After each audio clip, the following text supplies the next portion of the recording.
development and peace. Women now are working to build a better world, where the love of peace can rest on every shore, where men lay down their weapons and learn to love and share, and people work to bring an end to war. So sing a song for... Please crave our indulgence to stand as we commence this program with the National State School and the Women's Anthem. Thank you. Please let's be on our feet.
Equality, development, and peace.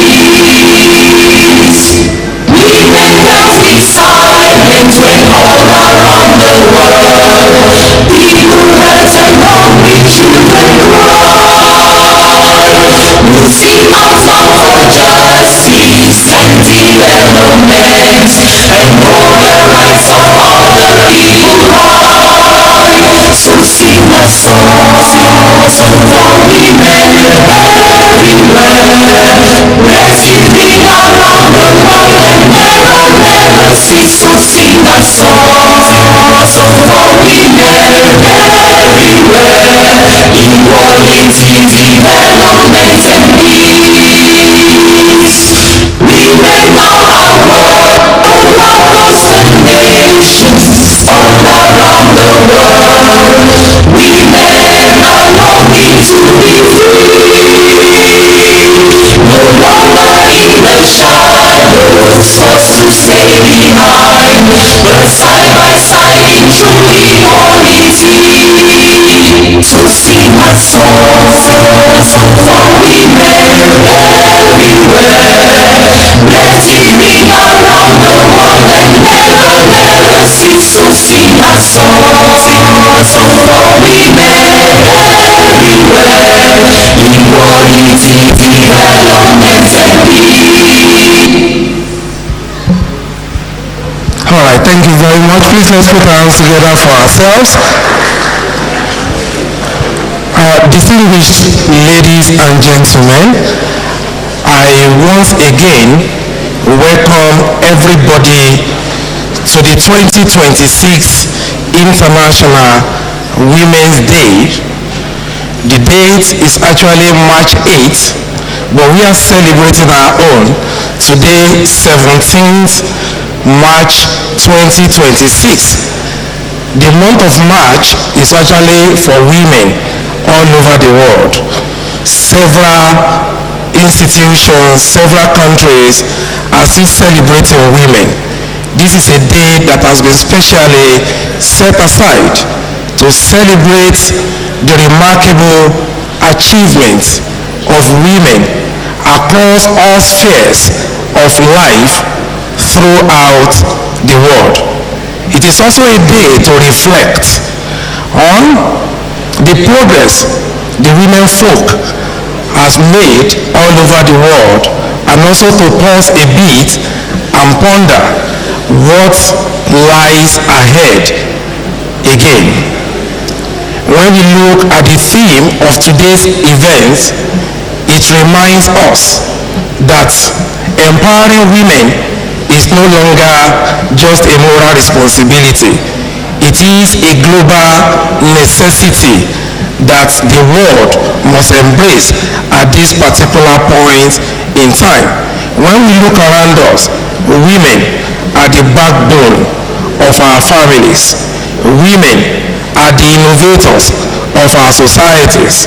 Women are the drivers of our economy. Indeed, without women, this world will not be a place to live in. I celebrate all the women in the house. I celebrate all the women all over the world, and I say, let us come together just like we have done today to celebrate, and we make this one an impactful one. Please let's put our hands together for all the women in the house and for the men who have actually come to celebrate them here today. Distinguished ladies and gentlemen, for time, I would like to quickly recognize some people in our midst this morning. We are all very important, but it's only very apposite for us to recognize our leaders in the house. This year's event is actually very special to us.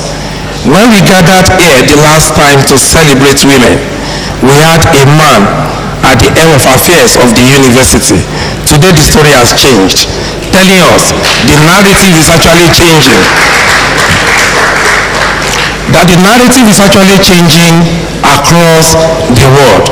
Today, in the history of this university, we have a woman leading us. Not just any woman, a woman of substance, a professor of international repute. You know, sometimes you come across some professors, we regard them as some local professors. But this university is blessed. We don't have a local professor. We have a professor whose achievements reverberate across nations and generations. She has impacted not just people in this generation. I know we have Gen Z in the house. Some of us belong to another generation before the Gen Z, and she has also had remarkable impact on us, and that is to tell you, a woman for all seasons. She's not just limited to one season. You find her footprints across seasons and generations. Ladies and gentlemen, I have the honor to introduce to this audience this morning the Vice Chancellor of the University of Medical Sciences, Ondo, the first female Vice Chancellor, the first indigene of Ondo State to be leading this institution. Ladies and gentlemen, please, let's do it better than that. It is your day. We are celebrating you, and she's a symbol of what you represent. She's going to speak to us briefly because she needs to leave immediately. You can do much better than that. Thank you. Thank you very much. Please have your seats. Good morning, everybody. I'm happy to be in the midst of my own, in the midst of my race, in the midst of my tribe. I want to welcome our distinguished guests. I can see some women really, I like the way you are dressed, gaily dressed. I've come to identify that Ondo is a very fashionable place. And I want to welcome also our guest speaker, Professor Olajuibe from FUTA. Welcome, ma'am. I want to welcome the registrar of the University of Medical Sciences, Mrs. Satunga. You are welcome. I think I saw the former WC, Professor Muba. You are also welcome to our midst. Our deans, I can see at least two deans. You are welcome, ma'am. And I want to thank Professor Edozie for being in our midst. Thank you so much. And I want to thank the other men who have found it worthy to come to see us as well. Professor Abubakar, Professor Agbaje, and my DVC, thank you so much for being in our midst. Okay, I can see the better half of Professor Olajuibe around too. You're also welcome. So thank you so much. I want to welcome the young ones, my colleagues. Thank you very much for coming for this wonderful occasion. So it's my honor to stand before you as the Vice Chancellor of the University of Medical Sciences and as a woman to celebrate the International Women's Day, a day to recognize achievements, resilience, and the potential of women everywhere and every time in our university community. It is not just a moment of celebration, it's usually a day for action as well. It's a call to action. It reminds us that though progress has been done, and this is very real, but there are still some barriers that are deep-rooted and surmountable when institutions, when players, leaders, and communities commit to a change. To the women of UNIMED, our students, our academic and administrative staff, our researchers, and even our clinicians and our support staff, and the women in our community, you are the backbone of this university.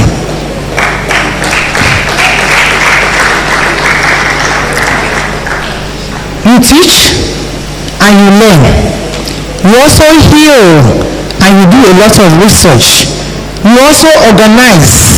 We've had convocations, we have matriculations, we have all sorts of things, and you are at the forefront of all these organizations. And I will not say that this is a small thing.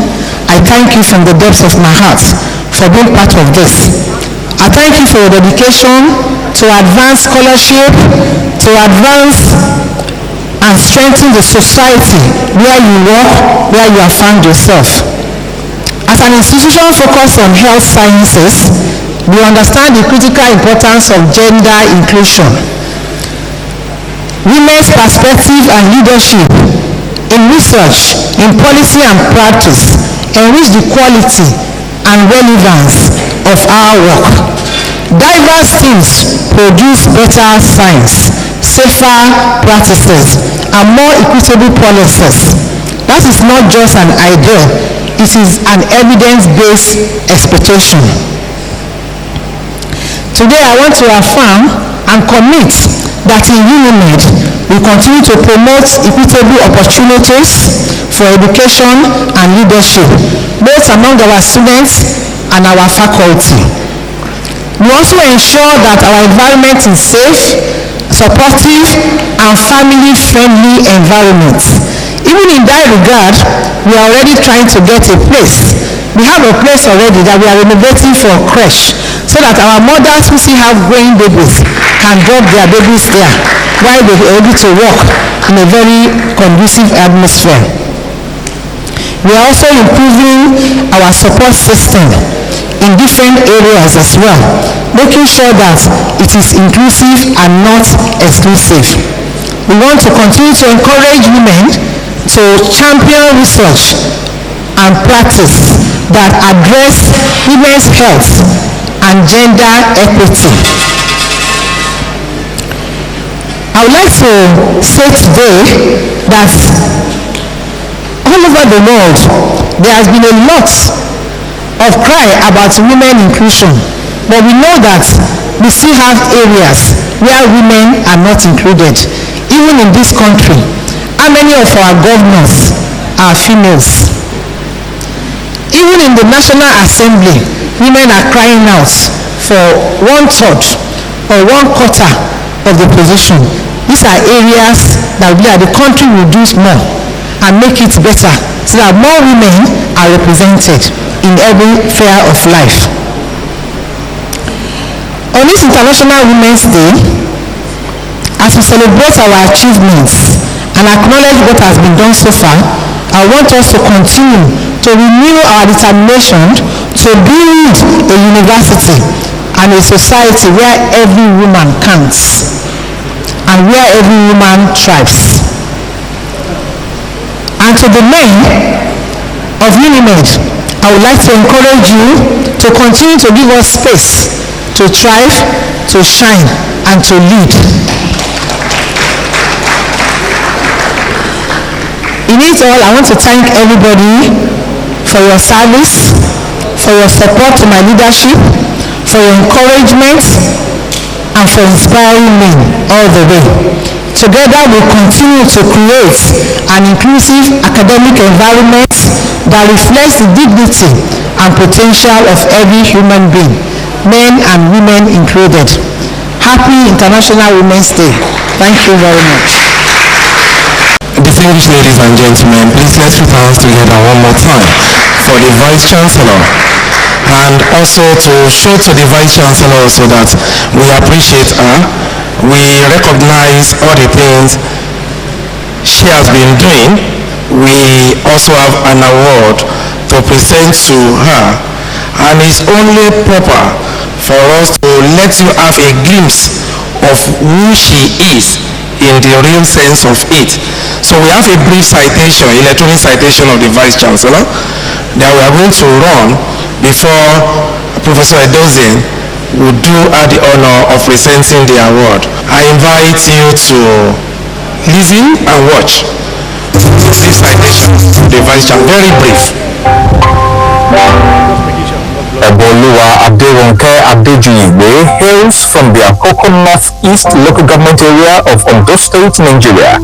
She attended Girls High School, Gimberi, Jos, from 1975 to 1980 and later studied Health Sciences and Medicine at the Obafemi Awolowo University, then University of Ife, earning a bachelor's degree in 1987. She began a career at the Obafemi Awolowo University Teaching Hospital Complex as a consultant pediatrician and later joined the university's Faculty of Health Sciences. Adejuyibe served as Executive Director of the Central Office of Research at Obafemi Awolowo University and was involved in several national and international research collaborations in child health and neonatal medicine. She was a consultant pediatrician at Obafemi Awolowo University Teaching Hospital Complex between 1990s and 2000s, a professor of pediatrics at Obafemi Awolowo University between 2010 and 2025. An Executive Director, Central Office of Research, Obafemi Awolowo University between 2019 and 2025. Adejuyibe's research focuses on neonatal survival, infant feeding, and pediatric infectious diseases in low-resource settings. Her publications are widely cited in global child health research. She's a fellow of the Nigerian Academy of Medicine and has served as Vice President of the African Society of Pediatric Infectious Diseases and Co-Chair of Nigeria's National Child Health Technical Working Committee. Distinguished ladies and gentlemen, we present to you Eboluwa Aderonke Adejuyibe, an active community health advocate with several youth mentorship initiatives to her credit, a pediatrician, researcher, academic administrator, a professor of pediatrics and child health, and the first female vice chancellor of the University of Medical Sciences, UNIMED, Ondo State.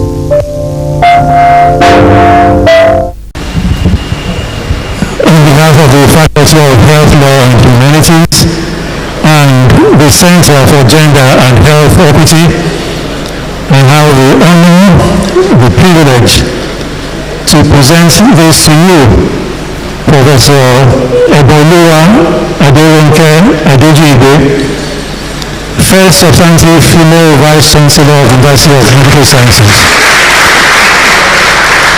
We are presenting to you this Exceptional Achievement Award in recognition of your exemplary leadership, your goodwill, your commitment to the growth and development of UNIMED. This 27th day of March 2026. Congratulations, ma'am. Thank you very much.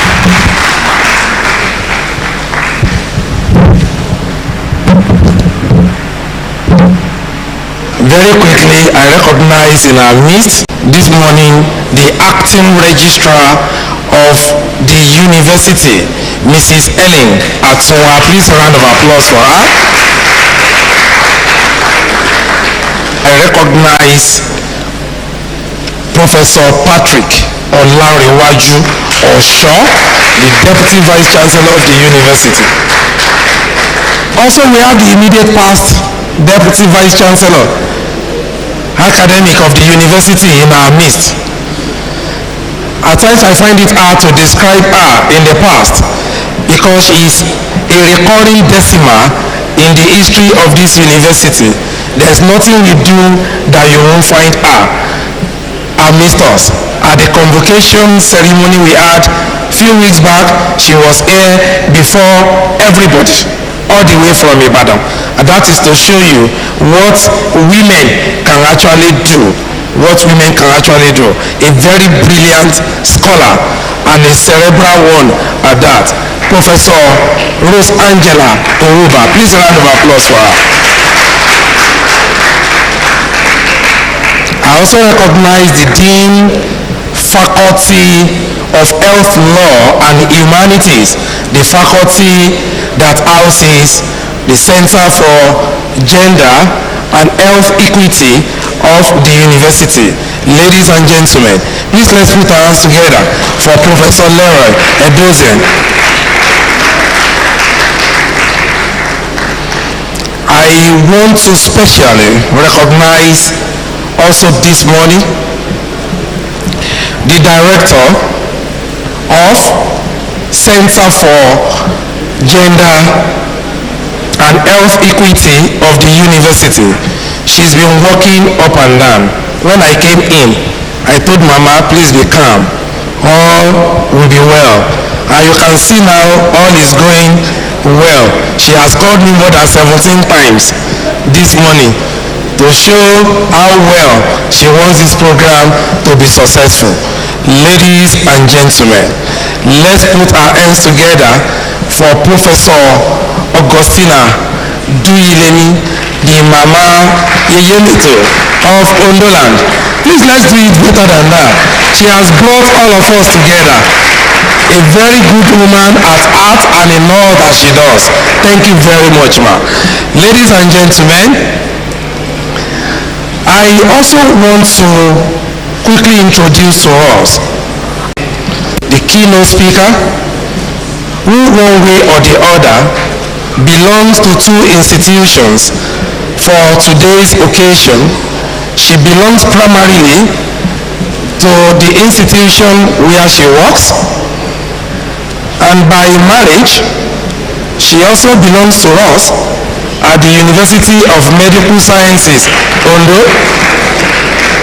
Unimed may be young, but we are so vibrant that you find us in every institution in this country. FUTA may be older, but by marriage, we have taken over someone. Our keynoter for today, Professor Folashade Olajuigbe. For those who are sensitive, you should be able to connect the Olajuigbe to someone in this group. We welcome you, ma. Ladies and gentlemen, I also quickly want to recognize, in no particular order, as the names come, I recognize, because we are all very important. I want to recognize in our midst today, Mrs. Ade Baye, President Unity Stellar Club, Ondo. I recognize Mrs. Oluyemi Titilayo Grace. Representing Mrs. Onifade Eyumi is High Chief Mrs. Stella Akinsheye, the Saashere Lobun of Ondo Kingdom. The three of you representing the High Chief, wonderful. That should tell us something. If three people are representing one person, that is to tell you how important. Ladies and gentlemen, let your applause be more resounding than what you earlier did. Thank you very much. We welcome you. Also, the Ondo State Chairman of the National Association of Nigerian Nurses and Midwives, NAM, Comrade Felix Orobode.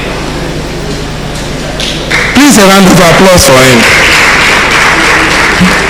You know, today we are going to change that slogan, that behind every successful man, there is a woman. Today what we have is that behind every successful woman, there is a man. So when I recognize men, please clap for them. I have already noticed that we are beginning to get partial with our clap. Don't let us do that.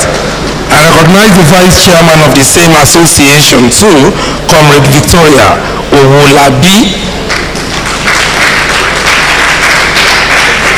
And please permit me to use Professor Abdulaziz Abubakar as a point of contact to every member of staff of Unimed in the house. Please a round of applause for them. We recognize students from diverse secondary schools and higher institutions in our midst. We recognize all the women in the house. Without you, we will not be celebrating anything here. We celebrate every one of you, and I want us to put our hands together for ourselves. And once again, you are welcome to this event. Without wasting time, I quickly want to call on the Director, Center for Gender and Health Equity of the University, Professor Augustina Nureti Duyilemi to give a welcome address. Please a round of applause for her. The Vice Chancellor in absentia, who was here with us due to official assignment, she has to take her leave.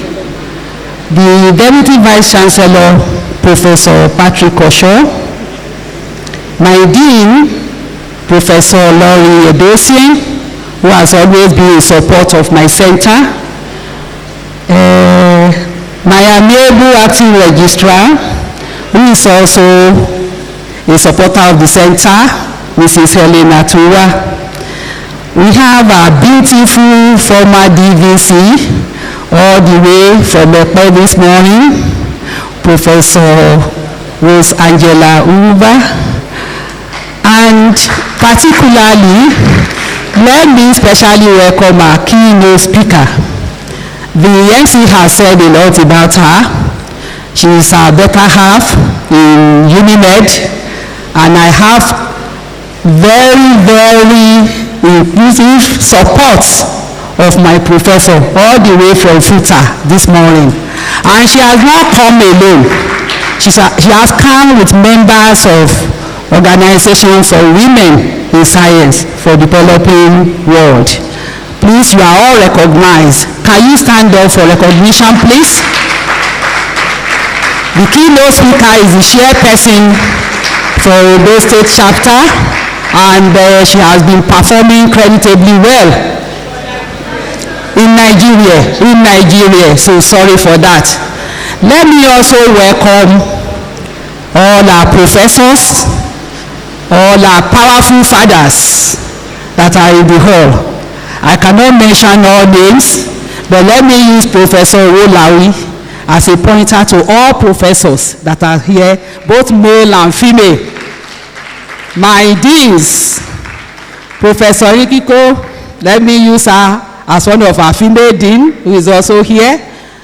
And apart from that, I want to welcome specially all our awardees and all our guest speakers. I cannot mention all names, but they are all in the program as I go on with my speech. Thank you very much. Then, female members of staff in Unimed, are you here? Are you here? Can you stand up for recognition? All female members, both academics and non-academics, today is our day. And I bless God that we are celebrating women today. I bless God for your life. I bless God for what He's doing in your family. May God bless you for honoring us today. I also want to welcome all our students of Unimed. Can you stand up for recognition too? Stand up. Where are the female student union leaders? One beautiful thing is that we have 10 members of student leaders and there are 5 females, 5 males. That goes to show that Unimed is gender sensitive. Thank you very much for coming. Now, to my speech. Today, the Center for Gender and Health Equity of this great citadel of learning, the University of Medical Sciences, Ondo City, Ondo State, celebrates distinguished women whose passion, dedication, and leadership roles have positively impacted the younger generations, particularly the female gender. I'm delighted to welcome you all to this one-day program to mark the 2026 International Women's Day celebration in our esteemed university, Unimed.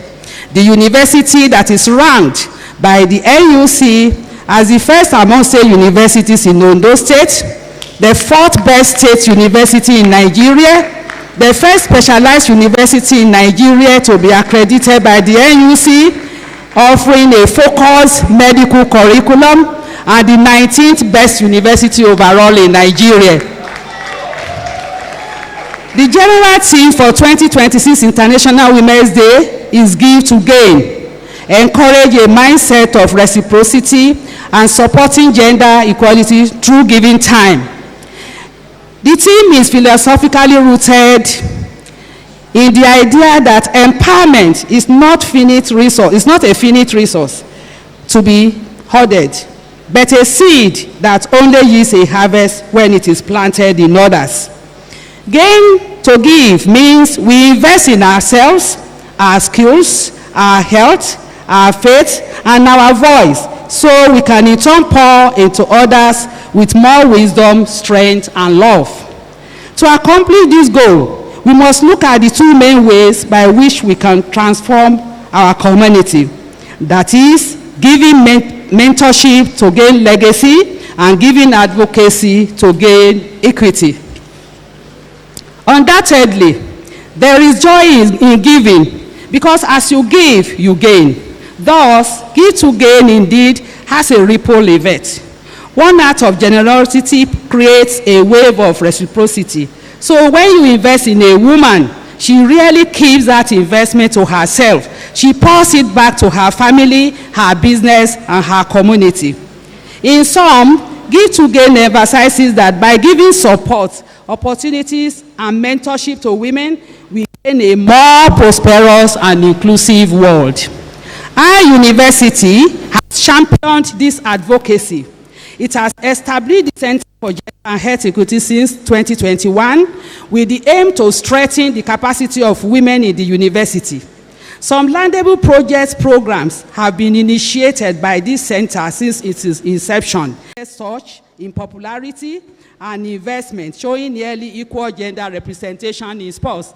Just yesterday, we have a novelty football match between our female team in Unimed and AFWED team. Thank God for the players. I'm sure they are in our midst today, but we thank God that they were able to participate very well. The center has created a football team to encourage female participation in sports, and the center has also conducted a research on gender dimension of drug abuse in the Ondo Kingdom. And you will agree with me that the result we found out showed that females are involved in drug abuse, and recommendations were made to curb all these social vices among them. That goes to show that the center is also having an impact on the females in the community. Now, over the years, one last thing, the center is also about to set up a crèche, because based on our little economy, we have no crèche. But the center has been trying since 2 years ago to raise funds from our awardees and philanthropists so that we can have a suitable crèche for our young mothers that are in the university. And I pray the Lord will help us to achieve our aim on this. Over the years, there has been gender gap in education in Nigeria, with male enrollment rising than female. But lately, the gap is gradually being bridged, particularly in many universities in Nigeria. For example, in Unimed, data shows that more females are enrolled than males, particularly in courses like nursing, health science programs, and so on and so forth. When we examine leadership gaps, gone are those days when women cannot be seen, and when women are just seen but not heard, and they are significantly underrepresented in the corporate world. But nowadays, there are many female professors, as we have many of the vice chancellors as females in many universities nowadays. So the story has changed dramatically. We shall get there one day. We have countless members of our great men in positions of power too.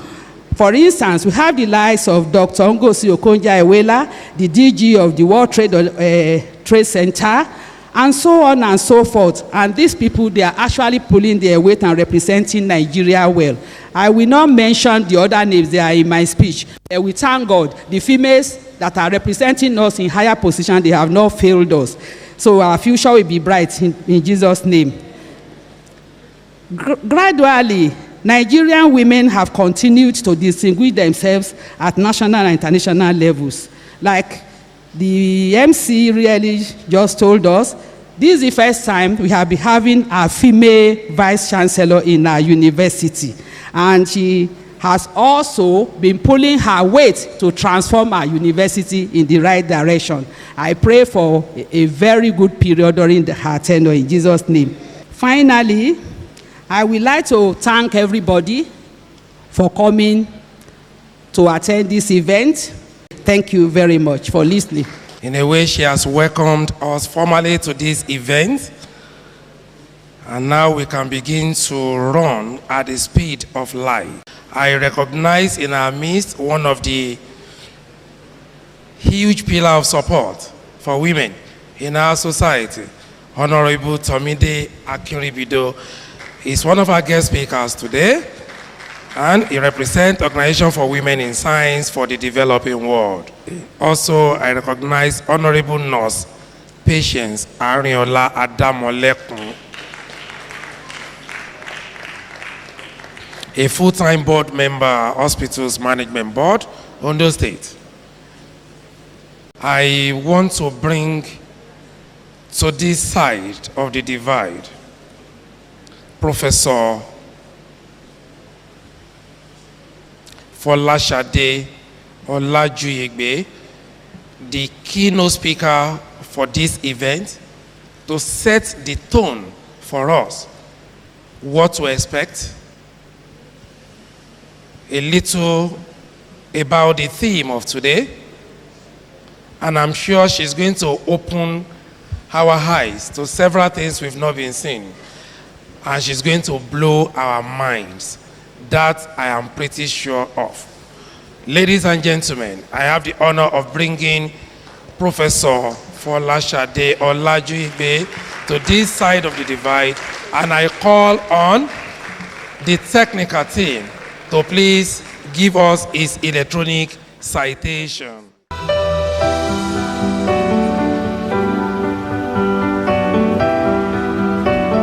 Professor Folashade Mayowa Olajuyegbe is a distinguished biochemist, accomplished research group leader, and professor of biochemistry at the Federal University of Technology, Akure, FUTA, Nigeria. She's the director of the Central Research Laboratory, FUTA, national chairperson of the Organization of Women in Science for the Developing World, Nigerian chapter, and project coordinator of the United States Government Exchange Alumni Association of Nigeria, Ondo State chapter. Folashade Olajuyegbe obtained a Bachelor of Science degree in biochemistry with second-class upper division in 1991 from the University of Lagos. Between 1998 and 2003, she served as a senior administrative officer at the Joint Admissions and Matriculation Board, JAMB, Ondo State Office, Akure. During this period, she pursued a master's program at FUTA, earning a Master of Technology degree in Applied Biochemistry in 2002. In December 2003, Folashade Olajuyegbe transitioned fully into academia when she joined the Department of Biochemistry, FUTA, as an assistant lecturer. She commenced her PhD program in 2004. She won the International Center for Theoretical Physics Sandwich Training Educational Program Fellowship in 2005 for a split-site PhD program between Federal University of Technology, Akure, and the Center of Excellence in Biocrystallography, University of Trieste, Italy. In 2006, Folashade Olajuyegbe won the Schlumberger Foundation Faculty for the Future PhD Fellowship. During her PhD program, Folashade Olajuyegbe won several awards, including the Best Poster Award at an international conference on trends in enzymology in Saint-Malo, France. In 2008, Elsevier Archives of Biochemistry and Biophysics Young Investigator Award. Also in 2008, an American Society for Biochemistry and Molecular Biology Graduate Travel Award. 2007, through dedication to teaching, research, and service, Professor Olajuyegbe rose through the academic ranks and was promoted to Professor of Biochemistry in October 2020.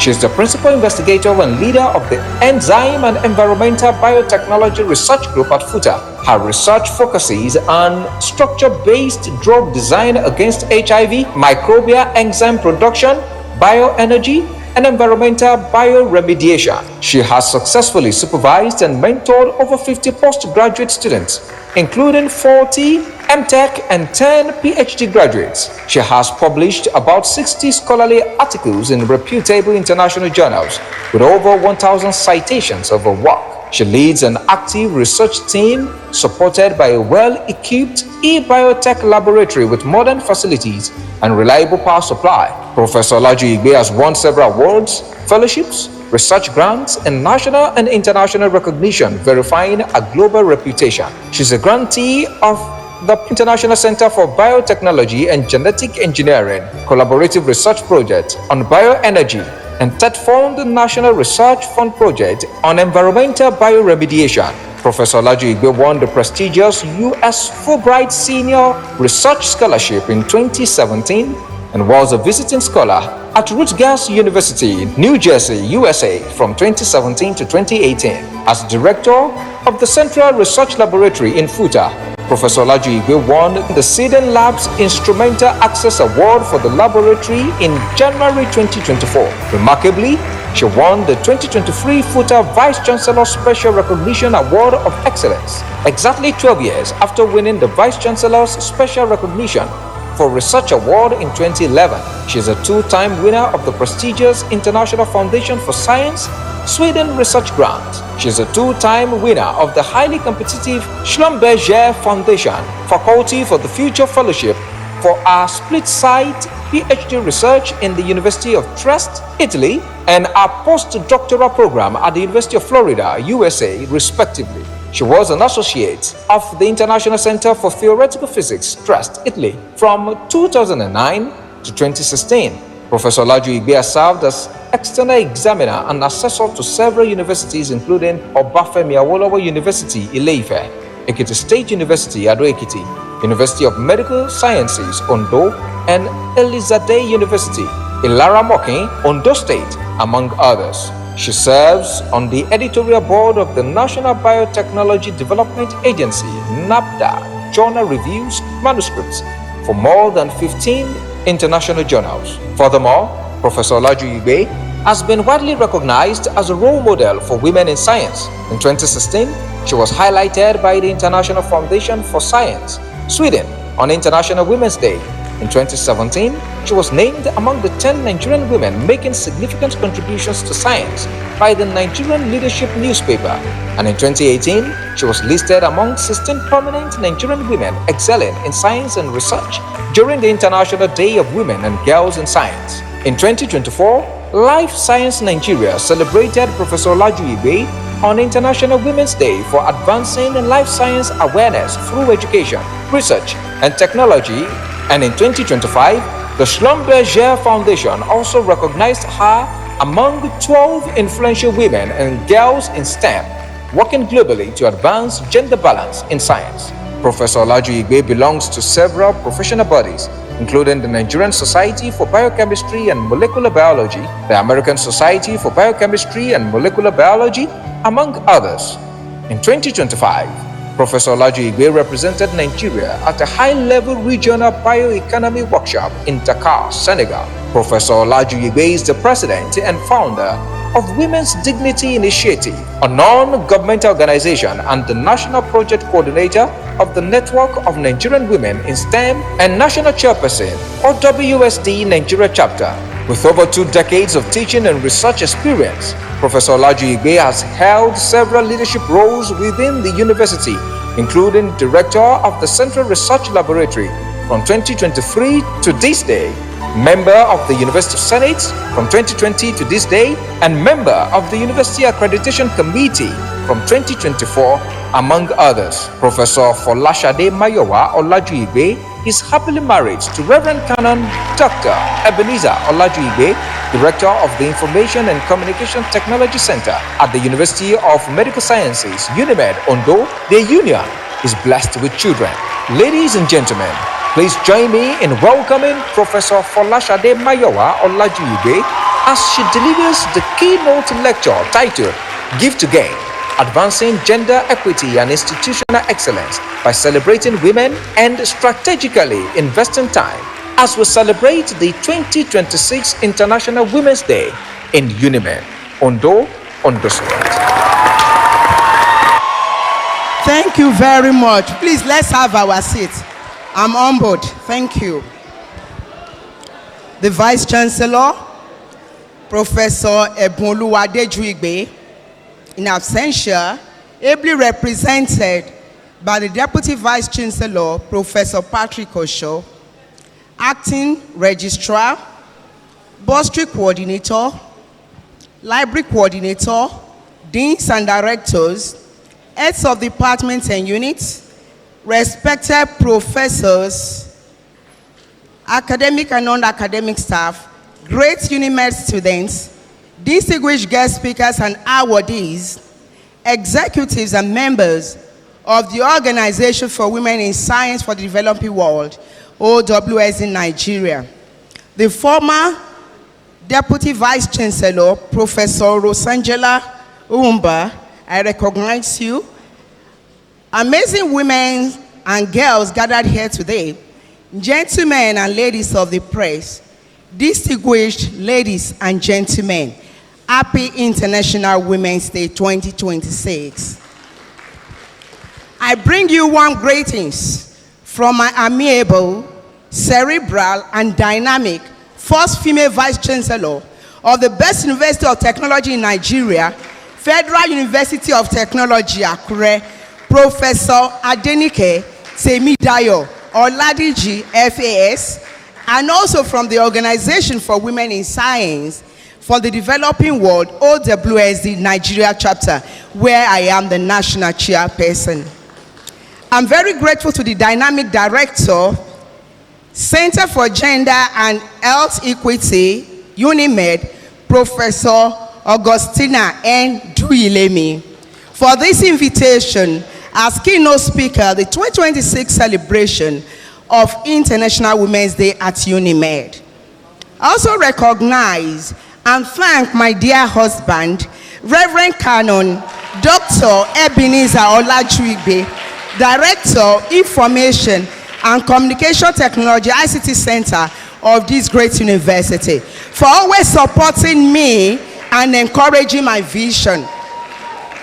I equally recognize former FUTA Registrar and Director of FUTA Senior Citizen Center, Professor Dupe Ajayi, I'm sure she will join us, and Director, FUTA Center for Gender Issues in Science and Technology, SEGIS, Professor Mary Olowokere. The Southwest Zonal Coordinator of OWS in Nigeria, Engineer Professor Oluwatoyin Olasende. Other executives and members of OWS in Nigeria present. For those who may not be familiar with OWSD, it is the Organization for Women in Science for the Developing World.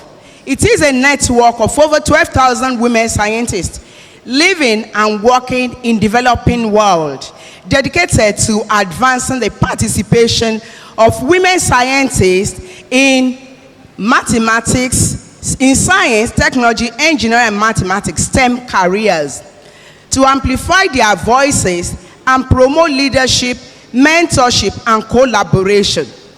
In Nigeria, we at OWSD work tirelessly to empower women in STEM, because we know that when women thrive, institutions and societies thrive. You can all see why I do not take this responsibility to deliver a keynote lecture at this occasion for granted. Madam Vice Chancellor, I thank you so much for supporting the advancement of women in UNIMED, especially by appointing women into the leadership of UNIMED. I was so excited to see the IWD 2026 greeting by Madam Vice Chancellor, capturing female deans, directors, heads of departments, principal assistant registrar, chief accountant, and so on in the university. That was really awesome. Ma, I pray the Lord continues to mark your leadership with excellence. I think she deserves a round of applause for that. Thank you very much. I'm very grateful to the Almighty God for making it possible for every one of us to be partakers of this year's celebration of the International Women's Day at University of Medical Sciences, Ondo, a university that carries a sacred responsibility to train those who will safeguard life, advance science, and shape the future of healthcare in Nigeria.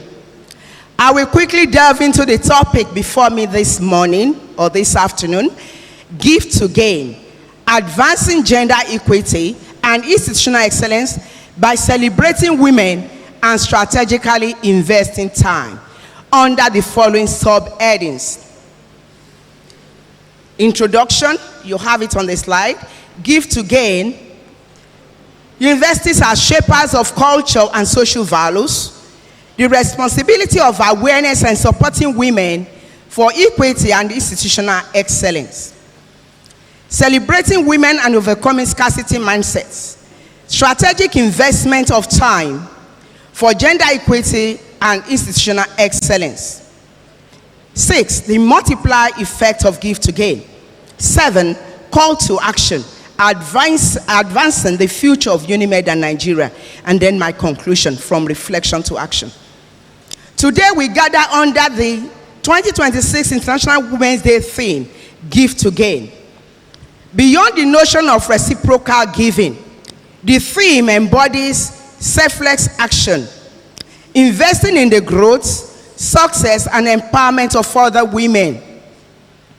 Progress in medicine, research, or leadership emerges when we support one another, challenge bias, celebrate contributions, and deliberately invest time in mentorship and advocacy.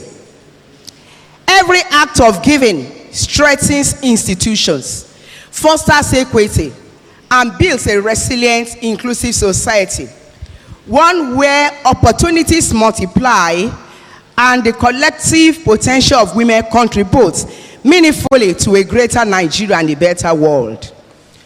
From my experience, giving, especially in the form of time, mentorship, encouragement, and support, is a strategic investment. For example, a professor spends 1 hour mentoring a student. That hour may inspire a research project, a publication, or a clinical innovation. While the mentor may not then benefit directly, the institution gains knowledge, recognition, and long-term impact. That is give to gain in action.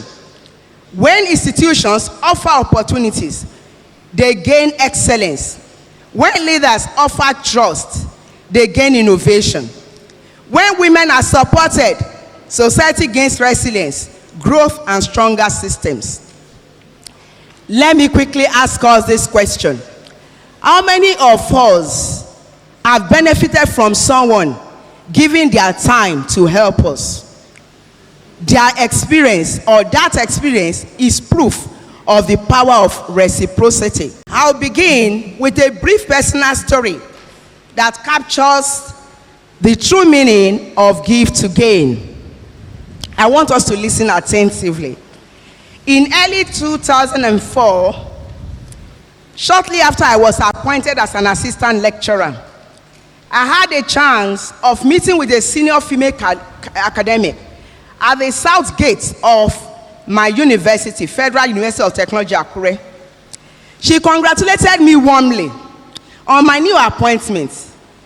Though she was clearly on her way somewhere, she paused and generously gave me a few minutes of her time right there at the gate. She offered simple but powerful advice on how to navigate the early years of an academic career. What felt like a brief, casual conversation turned out to be a defining moment of unstructured mentorship, for which I'm always very grateful. During that impromptu meeting, she shared with me the addresses of 2 websites.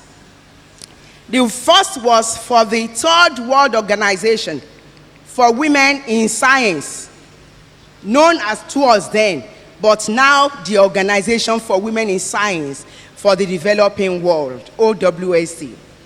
She encouraged me to register so I could become part of an international network of women scientists. The second was the website of the International Foundation for Science, IFS, in Sweden. And she urged me to apply for an international research grant to support my PhD work. Determined to excel and be globally relevant, I immediately acted. That same day, I went to a cyber cafe close to the gates and registered as a member of TOURS. Today, I have the privilege of serving not just as member of OWSD, but as a national chairperson of that organization in Nigeria. The call for applications for IFS research grant was eventually opened around April 2004. I worked on my IFS research proposal and applied early June 2004. In November of that same year, I received a letter that changed the course of my academic journey. I had won the IFS research grant, the first winner of such grants in the then School of Sciences at FUTA. The grant enabled me to purchase a shaking incubator, the first of its kind at the university, for my PhD research. I think we clap for that. Over the years, that same equipment has supported numerous successful BTech, MTech, and PhD projects. A larger digital version of that equipment was later acquired in 2016 through a TED Fund institutional-based research grant, which I won as a co-researcher in 2015 for my e-biotech laboratory. That IFS research grant has given birth to numerous international and national grants to date. Today, I serve as director of the FUTA Central Research Laboratory. Yet, the true significance of that moment at the university gates is this: a few minutes of guidance created opportunities whose impact continues to multiply through the work of many students and researchers, while boosting the global image of the Federal University of Technology, Akure. I remain grateful, deeply grateful to Professor Yemisi Adeparusi, whose willingness to give her time in 2004 continues to generate lasting gains for many years. That, in its simplest form, is the spirit of give to gain. Real giving is not about seeking personal reward, no, but about improving the lives of others. When we give selflessly our time, kindness, resources, and love, we create positive change in the world. Just as Jesus gave his life for the whole world and for the good of humanity, we are encouraged to give in ways that uplift and benefit others. I want us to now look into universities as shapers of culture and values. International Women's Day invites us to reflect on the powerful role universities play in shaping culture, values, and the future of our societies. As centers of knowledge, innovation, and leadership, universities are uniquely positioned to advance equity and ensure that women and girls can thrive in every field. Universities are more than centers of knowledge. They shape confidence, ambition, and culture. Within these walls, women learn whether their voices are welcome, whether leadership is attainable, and whether excellence is recognized and rewarded. Many female students experience moments of doubt along their academic journey, asking questions such as, do I truly belong here? Am I capable enough? Is this field really meant for someone like me? Will my ideas be taken seriously? Can I balance a demanding career with other expectations placed on me? Am I confident to lead? These questions often rise quietly in lecture halls, laboratories, seminars, and research group meetings. At such moments, the academic environment and the support systems around them become crucial. They can either reinforce uncertainty and self-doubt or nurture confidence, courage, and a sense of belonging. When institutions intentionally create supportive spaces, they empower women not only to succeed, but but also to lead, innovate, and inspire others. When young women see female professors leading departments or heading research teams, they are not only inspired, they see precedents. Leadership becomes attainable. They see role models. They see excellence as easy to be achieved, and excellence becomes visible. Representation helps transform aspiration into possibility. Universities shape culture not only through knowledge but also through inclusive curricula, equitable hiring and leadership, mentorship programs, and strong protections against discrimination. These actions show that gender equity is not symbolic but fundamental to academic excellence and societal progress. Nigeria's culture, particularly the strength of our healthcare system, depends on how deeply we embrace and act on this principle. Advancing gender equity and professional growth requires collaboration, support, and the intentional investment of our time. By empowering women's voices, nurturing confidence, and fostering inclusive leadership, universities become catalysts for change, creating societies where opportunities is not constrained by gender. We see the power of this institutional impact clearly in the life of Professor Grace Alele Williams, whose journey exemplifies how vision, mentorship, and perseverance within supportive academic structures can transform not only a career but also an entire generation of leaders. As the first female vice chancellor in Nigeria at the University of Benin, Professor Grace Alele Williams did more than occupy an office. She redefined what leadership could look like within Nigeria academia. Her presence challenged entrenched assumptions about who could lead, who could excel in mathematics, and who could shape university governance. By leading with competence and integrity, Professor Alele Williams influenced institutional standards, administrative culture, and perceptions of women in authority. Policies she strengthened and systems she stabilized extended beyond her tenure, reinforcing accountability and academic rigor. Most importantly, she reshaped aspiration. Female students and academics could now see leadership as attainable. Male colleagues could witness women's leadership as normal and effective. Since 2016, no fewer than 19 women have either served or are currently serving as vice chancellors in Nigeria's federal, state, and private universities. This represents a significant rise compared with the very limited female presence in such positions prior to mid-2010s. Today, we celebrate the great number of female vice chancellors across Nigerian universities, including Professor Ebonluwade Juigbe for UNIMED, Professor Adenike Temdayo Ladiji for FUTA, Professor Folashade Ogunshola for UNILAG, among others.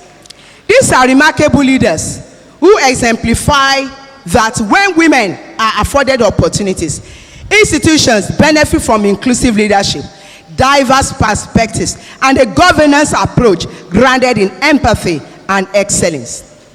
As we clap for them, we should note that, yeah, we have clapped. We are saying that we have not yet reached there.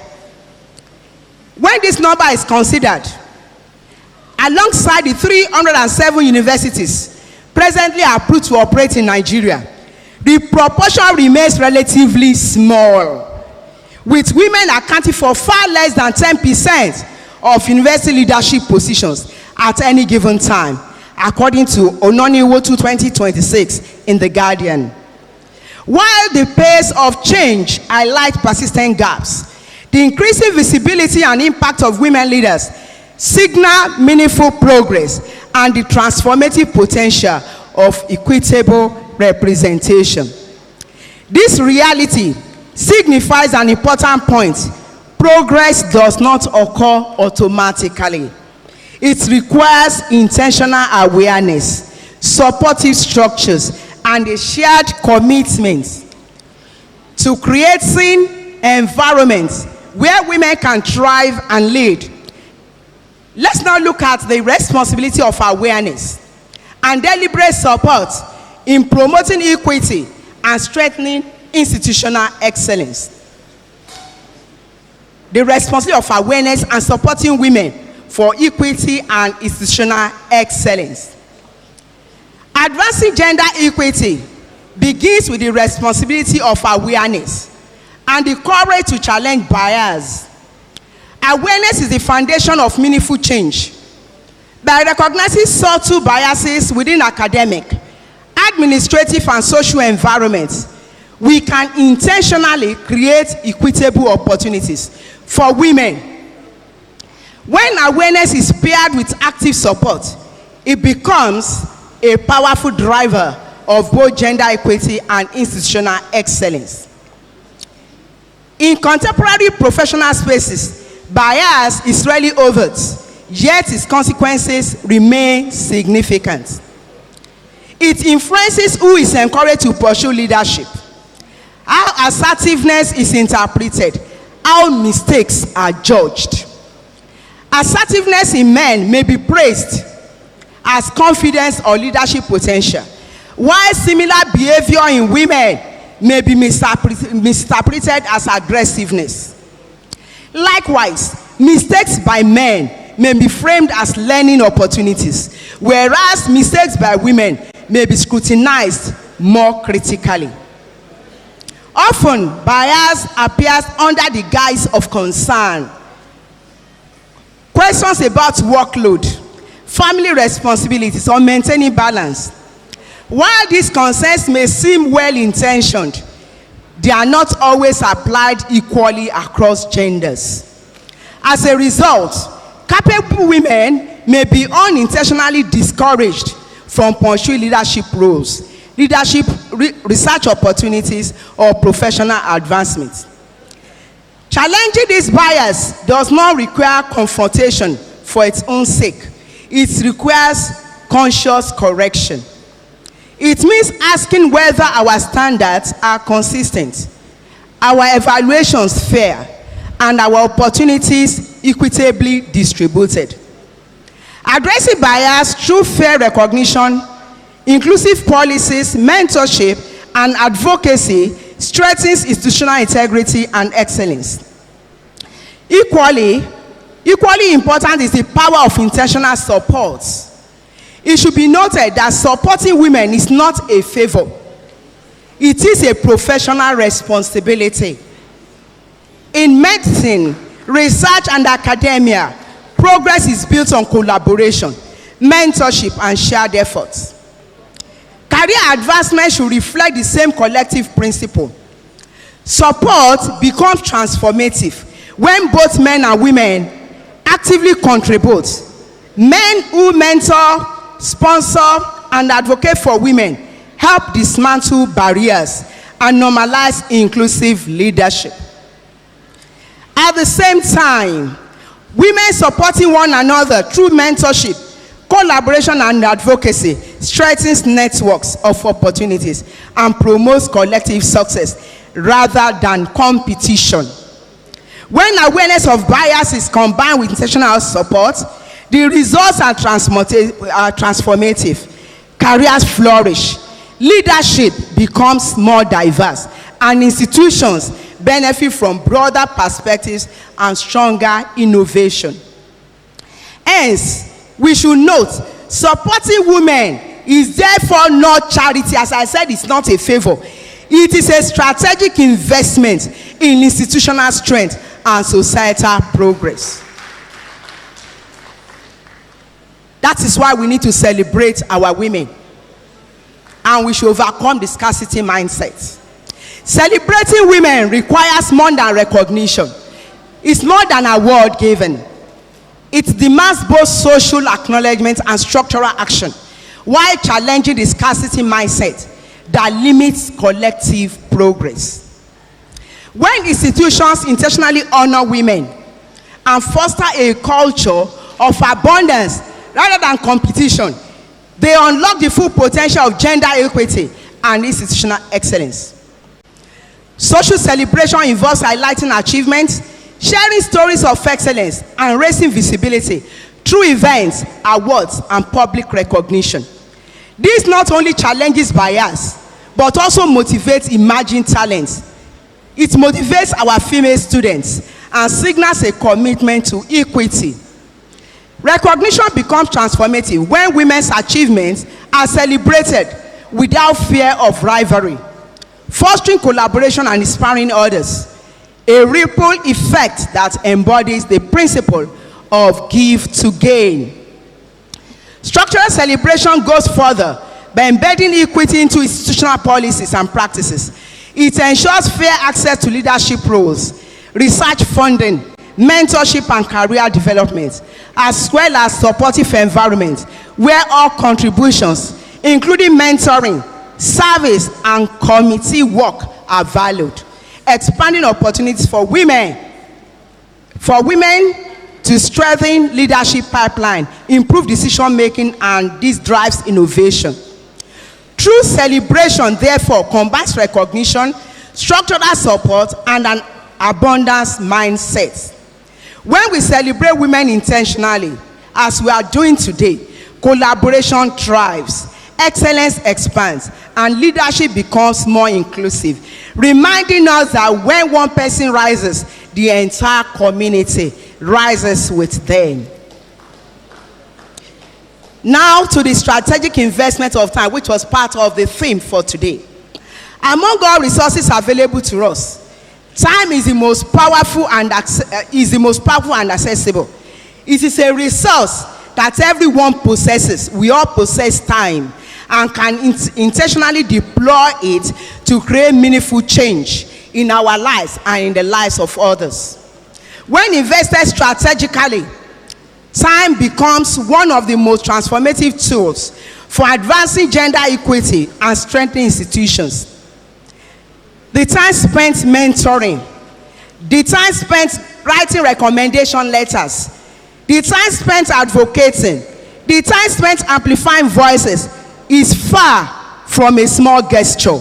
It is a catalytic act that multiplies opportunity. Mentorship helps clarify professional direction. Sponsorship opens doors that talent alone may not unlock. And advocacy ensures that women's contributions are recognized in spaces where decisions are made. Through these actions, though these actions require commitment, their impact is profound and far-reaching. An hour of mentorship can refine a research trajectory or career path. A timely recommendation can unlock international collaborations, leadership opportunities, or research funding. A thoughtful conversation can restore confidence at a critical moment in a colleague's journey. These seemingly small acts accumulate over time, shaping careers, nurturing capable leaders, and strengthening the intellectual fabric of institutions. Strategic investment of time is therefore not charity as well. It is leadership. When leaders and colleagues intentionally dedicate time to advancing women, they cultivate stronger teams, broaden perspectives, and stimulate innovation. Institutions that embrace this approach nurture talents, they sustain excellence, and embed equity into their culture. Time, when intentionally given, creates lasting legacies. It builds network of support, fosters confidence, and ensures that knowledge and opportunity extend across generations. Investing time in others is not a subtraction from personal progress. It is a multiplication of collective capacity. On this International Women's Day, the call is clear. Let us use our time intentionally. By investing our time in mentoring, advocating, and uplifting others, we advance equity, empower leaders, and strengthen the institutions and communities we serve. And now to the gain from our giving. The principle of give to gain is never linear, it multiplies. Every act of mentorship, advocacy, or support creates ripples far beyond the individual. When a single student is guided with care, she grows in confidence and competence and often becomes a mentor herself. When one equitable policy is introduced, it creates opportunities for generations.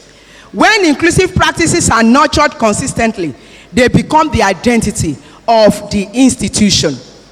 Mentorship, advocacy, recognition, and time investment do not just elevate women, they strengthen institutions, enrich communities, and shape our society. The multiply effect of give to gain shows us that advancing gender equity is strategic, transformative, and essential. When we invest in women, we cultivate confident leaders, inclusive institutions, and a society that thrives for generations. And now we look at what UNIMED, the role UNIMED has to play, the call to action, advancing the future of UNIMED and Nigeria before we conclude. The impact of our work at UNIMED extends far beyond this campus into hospitals, research institutes, and communities across Nigeria and abroad. What we invest today becomes tomorrow's standard, and sustained reciprocity builds a lasting legacy. The future of healthcare in Nigeria will be shaped by those trained in UNIMED. Who leads hospitals, who directs research, who influences policy, and who mentors the next generation will reflect the culture, values, and commitment that define this university.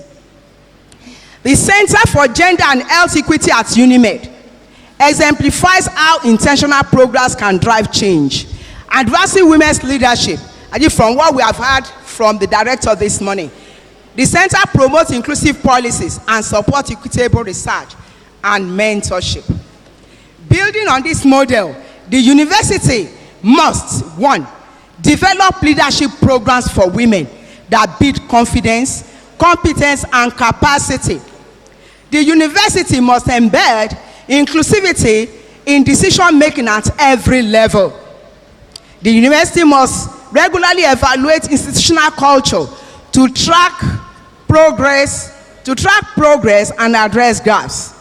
The university must establish structured mentorship programs to guide emerging talents. The university must also ensure accountability and representation across leadership, research, and governance. Equally, each of us has a role to play in advancing gender equity and institutional excellence. I want to ask each of us to reflect on the following questions. Who can I mentor this year? Whose voice can I amplify? Which assumption must I challenge? Where can I give my time intentionally? Every woman here has benefited from someone giving time, encouragement, or opportunity. Today, Give to Gain asks us to continue that chain purposefully. In conclusion, I want us to look from reflection to action. We have been reflecting, now we have to take action. International Women's Day must inspire intentional action, not just a reflection.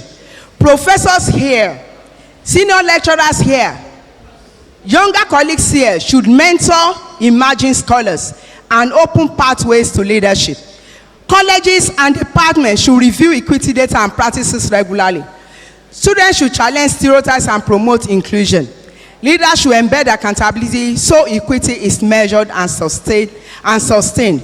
As I close, I look forward to inaugurating a branch of OWSD at UNIMED, creating a platform for mentorship, collaboration, and advocacy for women in science, medicine, and health leadership. Through this collective effort, Give to Gain can grow from individual action into an enduring institutional movement that multiplies opportunity and shapes the future of science and healthcare in Nigeria. Thank you so much for listening, and once again, happy International Women's Day.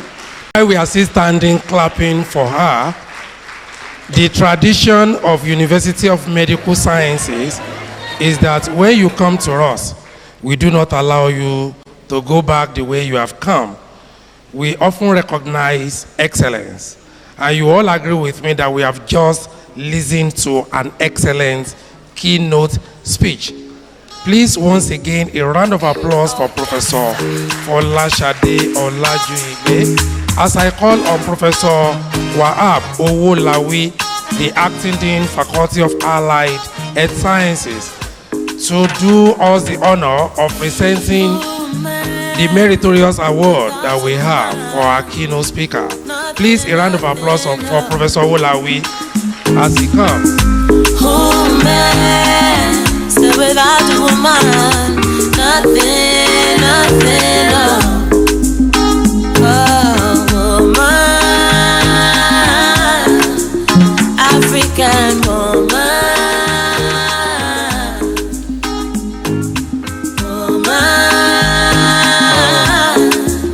African. Ladies and gentlemen, I think we need to give another round of applause.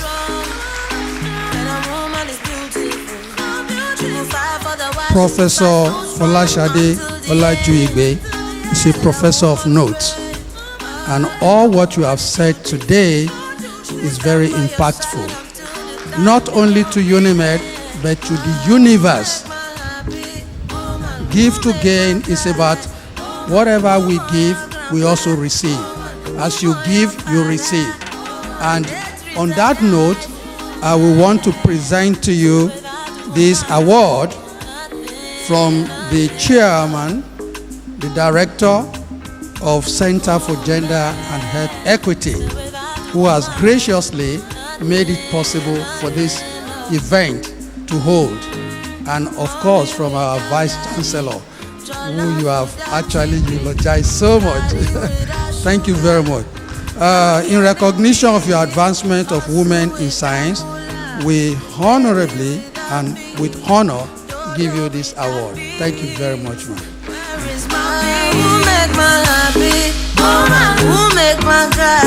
Please, let's put our hands together once again for our keynote speaker.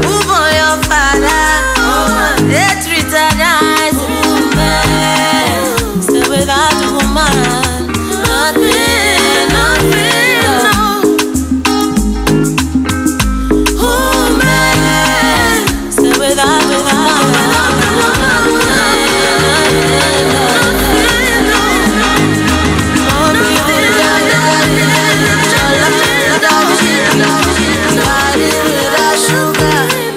How can it be?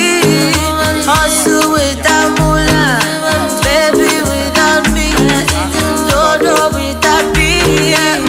Where is mommy? Who make my happy? Woman, who make my cry? Woman, who for your grandpa? Woman, who for your father? Woman, they treat her nice. Woman, stay without a woman, nothing, nothing, no.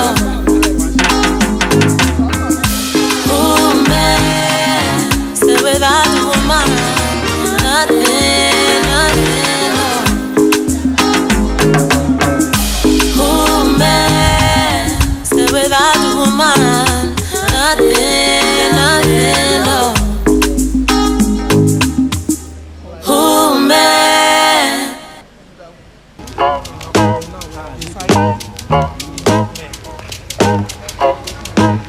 Woman, don't suffer.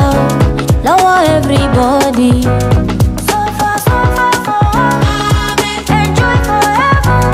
Money no like woman, woman no like woman. She no be like water. If woman ever marry you, I want to say I'm humbled, and I want to thank the leadership of this university. I want to thank the director, Center for Gender and Health Equity, Professor Duilemi, for the presentation of this award.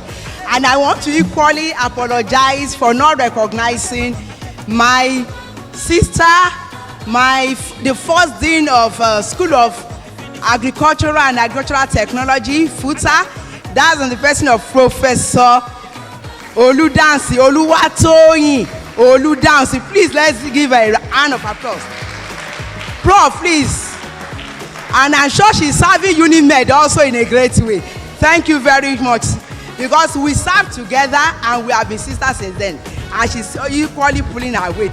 Thank you very much, ma'am. Thank you, everyone. Here we get assignments. So far, for all. Enjoy forever. But you don't pay attention to the intimidation she dey face. No be like water. Distinguished ladies and gentlemen, now the tone has been set for the celebration of today. We have listened to our keynote speaker, and I think one striking thing that I've taken away from the lecture is that women are actually a metaphor of mentorship. Give to gain. That's the way God has created women. All of us that are here today, whether you are a woman or a man, you are a product of what women have actually given to the society. I am standing before you today because a woman has actually donated me to the world as a gain for all of us. And I'm happy. Thank you very much. Listen, Professor Oluwatoyin. She's not just a footer, but also an integral part of this university. And since she came, she has been a very huge value to this institution. Some will come, you find them amidst crowd, and they will be subsumed amidst crowd. Not in our case. And I also want to recognize, and with her name, a very symbolic name, Professor Mary, the mother of Jesus. Taiwo Olowokere. Professor Mary T. Olowokere, Director, Center for Gender Issues in Science and Technology, and former NMPC Shell, Professor of Geophysics, Obafemi Awolowo University. Please, let's give her a resounding applause. Please, a round of applause for Honorable Tomide Akinribido. Thank you very much. Let me pay my respects to the Vice Chancellor of this noble institution, the University of Science of Medical Sciences, Professor Ebolu Adejuigbe, who is very well represented by the Deputy Vice Chancellor. I also acknowledge the presence of the keynote speaker. Thank you very much, Prof, for that very detailed keynote address. Because of our time, let me use the Director of the Center for Gender and Health Equality, Professor Duilemi, as a point of respect to all other senior officials of the university here seated. And of course, I have to acknowledge my colleague, who is a politician, but my good sister, member of the Ondo State Hospital Management Board, Nurse Adamolekun. You are well recognized, man. Before I go into my speech, my lecture, which I'm going to rush, like the MC has said, while the director of the Center for Gender was giving a speech, one thing that caught my attention was the need for a creche at the center. So, and she said they are still needing support for that. So I want to make a donation on behalf of my agency, a token of 300,000 naira to that, towards that gesture, ma'am. Good afternoon, everyone. Ladies and gentlemen, my name is Tomide Leonard Akinribido. I'm a former member of the Ondo State House of Assembly who represented this constituency, Ondo West Constituency 1. Equally, a former senior special assistant to the governor of Ondo State on ICT. and currently I serve as the Executive Chairman of the Ondo State Information Technology Agency. It is both an honor and responsibility to be speaking at this important event that commemorates the 2026 International Women's Day, which held on Sunday, the 8th of March 2026. And for still choosing to go ahead to celebrate it, I think it is an indication of the determination and commitment of the Center for Gender and Health Equality towards advancing the cause of women. For this purpose of this lecture, I chose to briefly speak on the topic from inclusion to leadership, advancing female involvement as a catalyst for national digital transformation. From inclusion to leadership, advancing female involvement as a catalyst for national digital transformation. Today, we are not just celebrating women, we are recognizing a force that is not optional, but essential to the future, the digital future of our nation. For too long, conversations around women in technology have centered on inclusion, that is, getting more girls into classrooms, more women into entry-level roles, and more voices into the room. While this remains very important, inclusion alone is no longer enough. The question before us now is, are women leading? Are they shaping policy? Are they building systems? Are they defining the future of our digital economies? These are the questions that we must ask ourselves. Because true transformation does not happen at the margins. It happens at the very nerve center of leadership. Digital transformation is more than adapting technology. It is about redesigning how governments operate and how citizens engage with services. It requires innovation, creativity, empathy, and diverse thinking. And this is where women are not just participants, but powerful drivers. When women lead in digital spaces, outcomes improve, systems become more inclusive, solutions become more human-centered, and economics become very resilient. Yet, despite this, women remain underrepresented in critical areas such as artificial intelligence, cybersecurity, software engineering, and digital policy leadership. This gap is not just a gender issue, it is a national development issue. We cannot fully build a fully functional digital economy with half of our population, that is women, underrepresented in its design and leadership. So, how do we move from inclusion to leadership? Number one, we must invest in capacity building at a very large scale. This means equipping our girls and women with not just basic digital literacy, but advanced future-ready skills like artificial intelligence, data science, cloud computing, and digital entrepreneurship. We must ensure that training programs are accessible, affordable, and aligned with global standards. And that is what we are doing at the Ondo State Information Technology Agency, where we have just rounded up training of 500 young people, women inclusive, on in-demand tech skills such as Python programming, digital analytics, front-end and back-end development. Secondly, we must dismantle systemic barriers. Cultural biases, limited access to funding, lack of mentorship, and workplace discrimination continue to slow the progresses.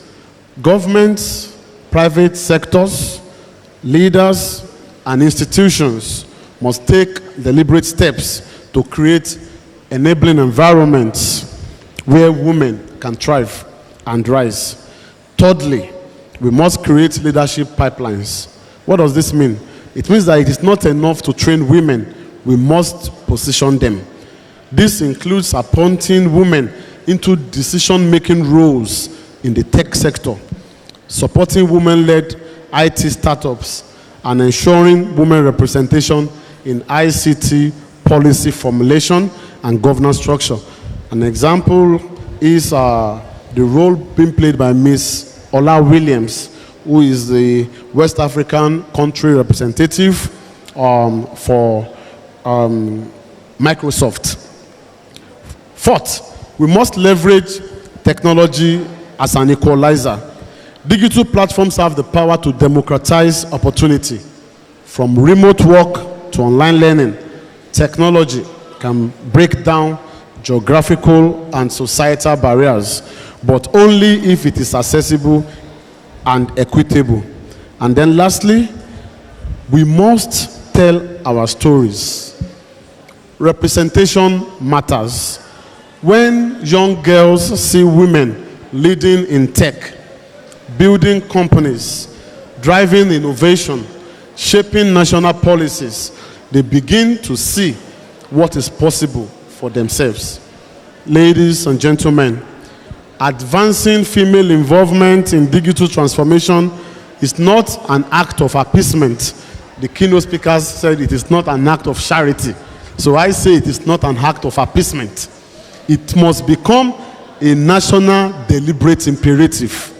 Nations that empower women to lead in technology will outpace those that do not in few years to come. The future we are building, that is smart cities, digital governments, AI-driven economies, must not be designed for women. It must be designed with the inclusion of women, by women, and led by women. As we celebrate today, let us move beyond commitments into actions. Let us build ecosystems where women are not just included, but influential, where they are not just present, but powerful, and where they are not just participating, but leading. Because when women rise to lead within the digital space, nations rise with them. Let this be our collective mission today, not just for today, but for the future that we are determined to create. Thank you all for listening, and once again, happy International Women's Day.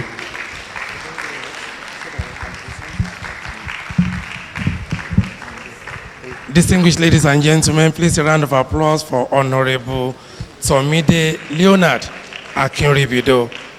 He has spoken to us, and I particularly love the fact that he said we cannot make any impact staying on the precipice, staying on the brink. We have to move from the level of inclusion to active participation, moving to leadership. And without any doubt, this is a man that walks the talk. When you check his profile, you would discover that this man has done tremendously well for himself in the society. He is a multiple award winner in almost all spheres of life. In almost all spheres of life. At one point or the other, he has occupied different posts in the political sphere. He was at a time the chairman, House Committee on Sustainable Development Goals, Intergovernmental and Multilateral Relations, and also the chairman of the House Committee on International Relations and Diaspora Affairs. Honorable Akinribido has bagged several awards, including being crowned as the SDG's Youth Ambassador of Nigeria by the Civil Society Coalition of Sustainable Development, Lawmaker of the Year 2000 by Trace News Magazine, and Ondo State Legislator of the Year 2021 by the Nigerian Outstanding Leadership Hero Award Platform, IT Rockstar Award by Chronicle Magazine in March 2025, and Southwest Most Productive Political Appointee in ICT sector by the Faith News magazine. He was appointed on July 29, 2024 by the Ondo State Governor, Dr. Lucky Aiyedatiwa, as the Senior Special Assistant on Information and Communication Technology. Ladies and gentlemen, I present a man who has not just done well for himself academically, but he has also impacted this state politically with all his appointments. Please, let's stand up as we award him, recognizing him today with a resounding applause as Professor Nkiko presents the award to him. Please, we can do much better than that. On behalf of the Center for Gender and Health Equity, I present to you Honorable Tomide Leonard Akinribido, a meritorious award for being a guest speaker. Thank you very much. So without a woman, nothing, oh, woman, African woman.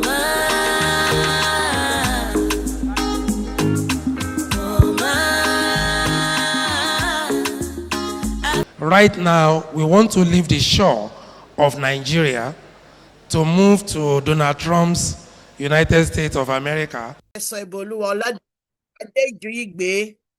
Deputy Vice Chancellor is sitting, all the distinguished deans, professors, faculty, students, and invited guests. But I would like to extend my sincere gratitude to the Director of the Center for Gender and Equity, Professor Duyilemi at the University of Medical Sciences, for the kind invitation and for providing me with the opportunity to be here today and actually share a few thoughts with you. So it's been a great pleasure being here. I've been listening to the presentations and I've been listening to the speeches. The thing is, like minds work together. From the VC brief address to Professor Olajuyigbe's his keynote address to Honorable Akinribido's, I can see traces of what I want to speak about today. So some of these, if it's repetitive, it wasn't intentional, believe me. I already prepared my speech a long time ago, like up to a week ago. So it's amazing to see how everything sort of coming together. So I titled my presentation as When Women Rise, Communities Thrive. So, and my charge today is to move from celebration to commitment. And why are we talking about this? Why does this conversation, why does it matter? It matters because women, we as women, we are catalysts for everything, including economic growth.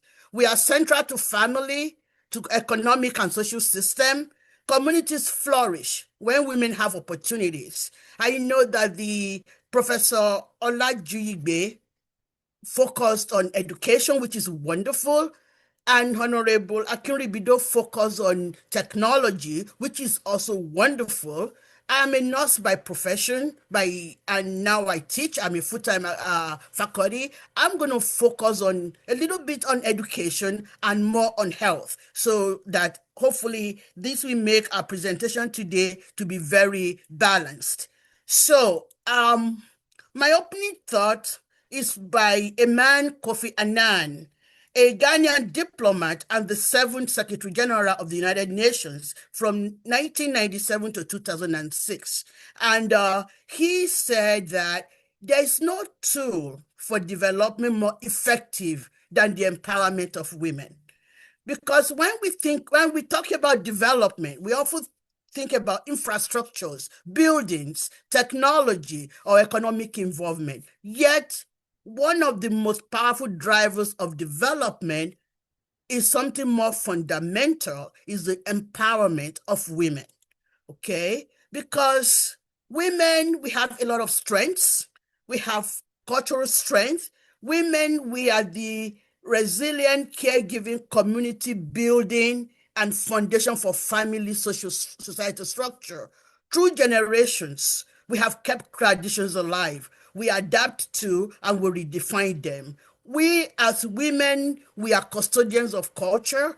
We know that our fathers don't matter. I acknowledge our fathers and I respect our fathers. They are our support system, they are our backbones. But women, as custodians, we have strong history of entrepreneurship.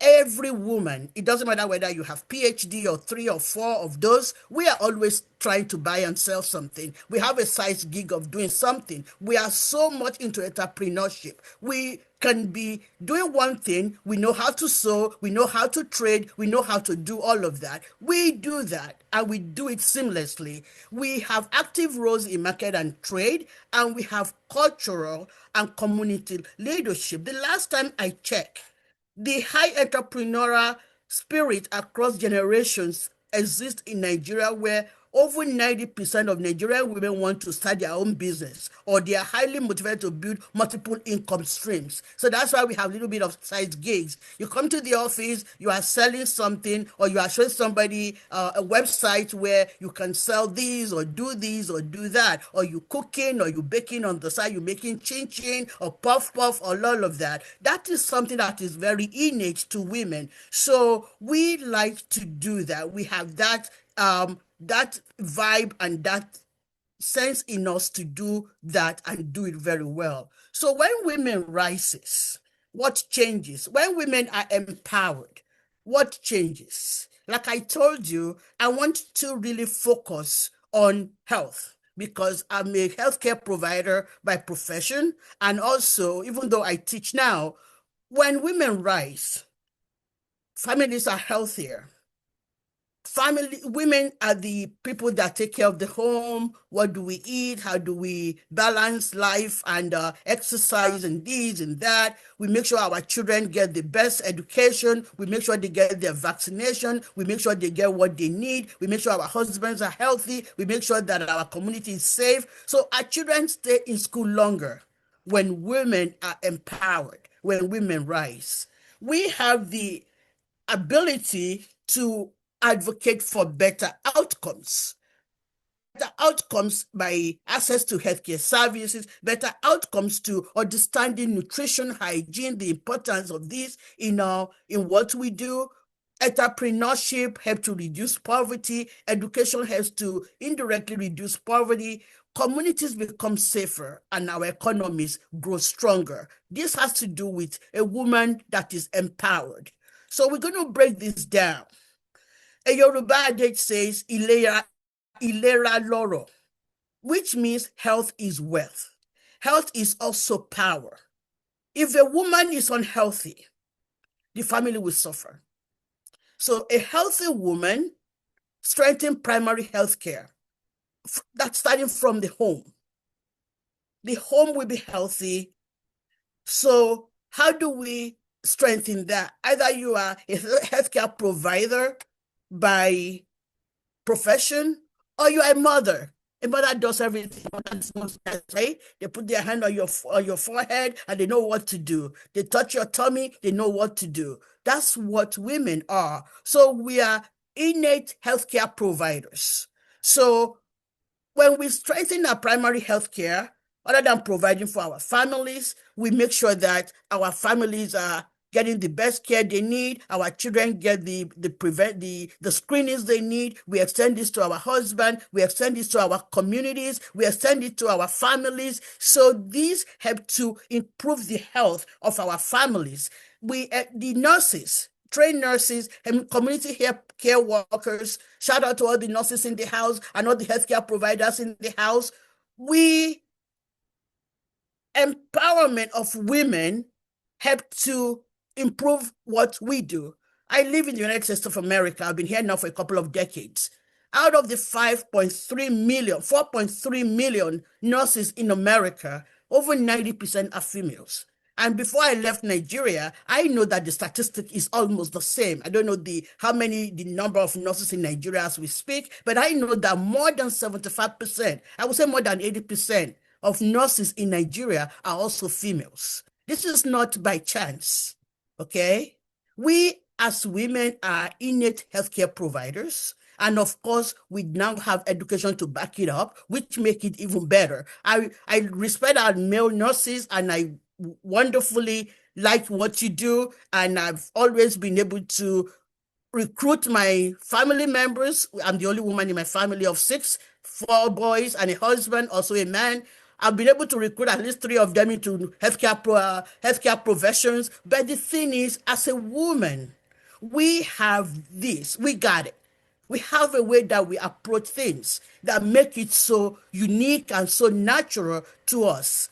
But while we're doing all of this, there's one thing that we do culturally and professionally. Nurses are very bad at taking care of themselves. And as women too, this can translate to us. We want to be tough. Our mental health, we tend to ignore it. So we have to start normalizing the conversation. How do we take care of our mental health? How do we take care of our physical health while we are caring for everybody else? So like somebody said earlier, I think it was a Professor Olajuyibe and also the VC mentioned on this, economic empowerment. And the Honorable too was talking about the digital empowerment, how we can have that. So economic empowerment, women traditionally are entrepreneurs. A lot of our women are traders. So if they need the support. How do we support them? Because access to capital for women is very, very limited. So how do we do this? Digital literacy, that was mentioned a little bit ago, that is a way to do it. How do we improve access to low interest loans? How do we do this? There got to be a collective effort. Professor Olajuyibe is a wonderful researcher. She knows how to write for grants. If we cooperate with her, and then I know she's in STEM education, but regardless, she could use her grant writing abilities to support the women initiatives so that they could translate her expertise in writing grants to support the women type of grant that we wanted to write, to see how do we improve access to low interest rate? How do we get grants that we support women affinity groups initiatives? How do we do that? Mentorship was already spoken about. How do we encourage mentorship, especially in entrepreneurship?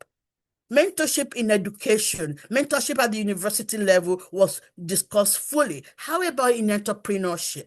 How do we develop mentorship in entrepreneurship? Entrepreneurship meaning that in learning a trade, either formally or informally, going to trade school, going to somebody that knows how to sew.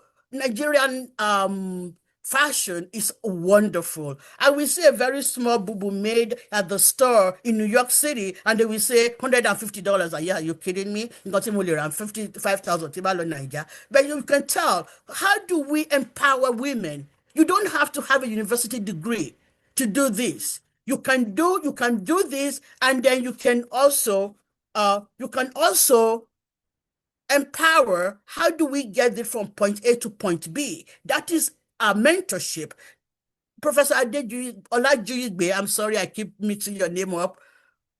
You gave a very powerful personal story. Somebody that spent a few minutes with you, and what they deposited in you was very impactful and ended up benefiting so many other people. This is what we are talking about when we talk about mentorship. So it does not only have to be at the academic setting. It could be on the block, on the street. It could be in your home. It could be in your community. It could be in your circle of influence. So we need to encourage mentorship in all aspects of our life. Number 3, girls need to be educated. When girls are educated, our futures are secure. When girls are educated, the chances of this early marriage is reduced because the girl child will still be in school. The chances or the incidence of childbearing and having multiple children will be reduced because now you are educated. You want to have healthy children. You want to be able to provide for those children. And research have shown that educated females have fewer and healthier children they have make life-informed life decisions, and they also are more likely to encourage their children to go to school. So if we invest in girls, if we do this, our family well-being will be improved. STEM mentorship, STEM education, that is a science, technology, engineering, and mathematics. It's all over the world. There's so few women, so few girls in this STEM education. Thank God for the likes of our keynote speaker today, Professor Olajuyibe. I believe she's already mentoring a lot of women. Looking at you and hearing you speak, a lot of girls in the audience today and all the other women that you have met along your professional life must know now they have somebody to look up to, somebody they can say, I want to be just like her when I grow up. So educating girls, not only does it expand opportunities, improve life, family well-being, it builds future leadership. And it's always said, a good leader has a succession plan. We can be all that. Today we are sitting on a seat. What happens when we are no longer on that seat? How are we preparing the next person that will come to that seat? How are we encouraging women to seek leadership roles?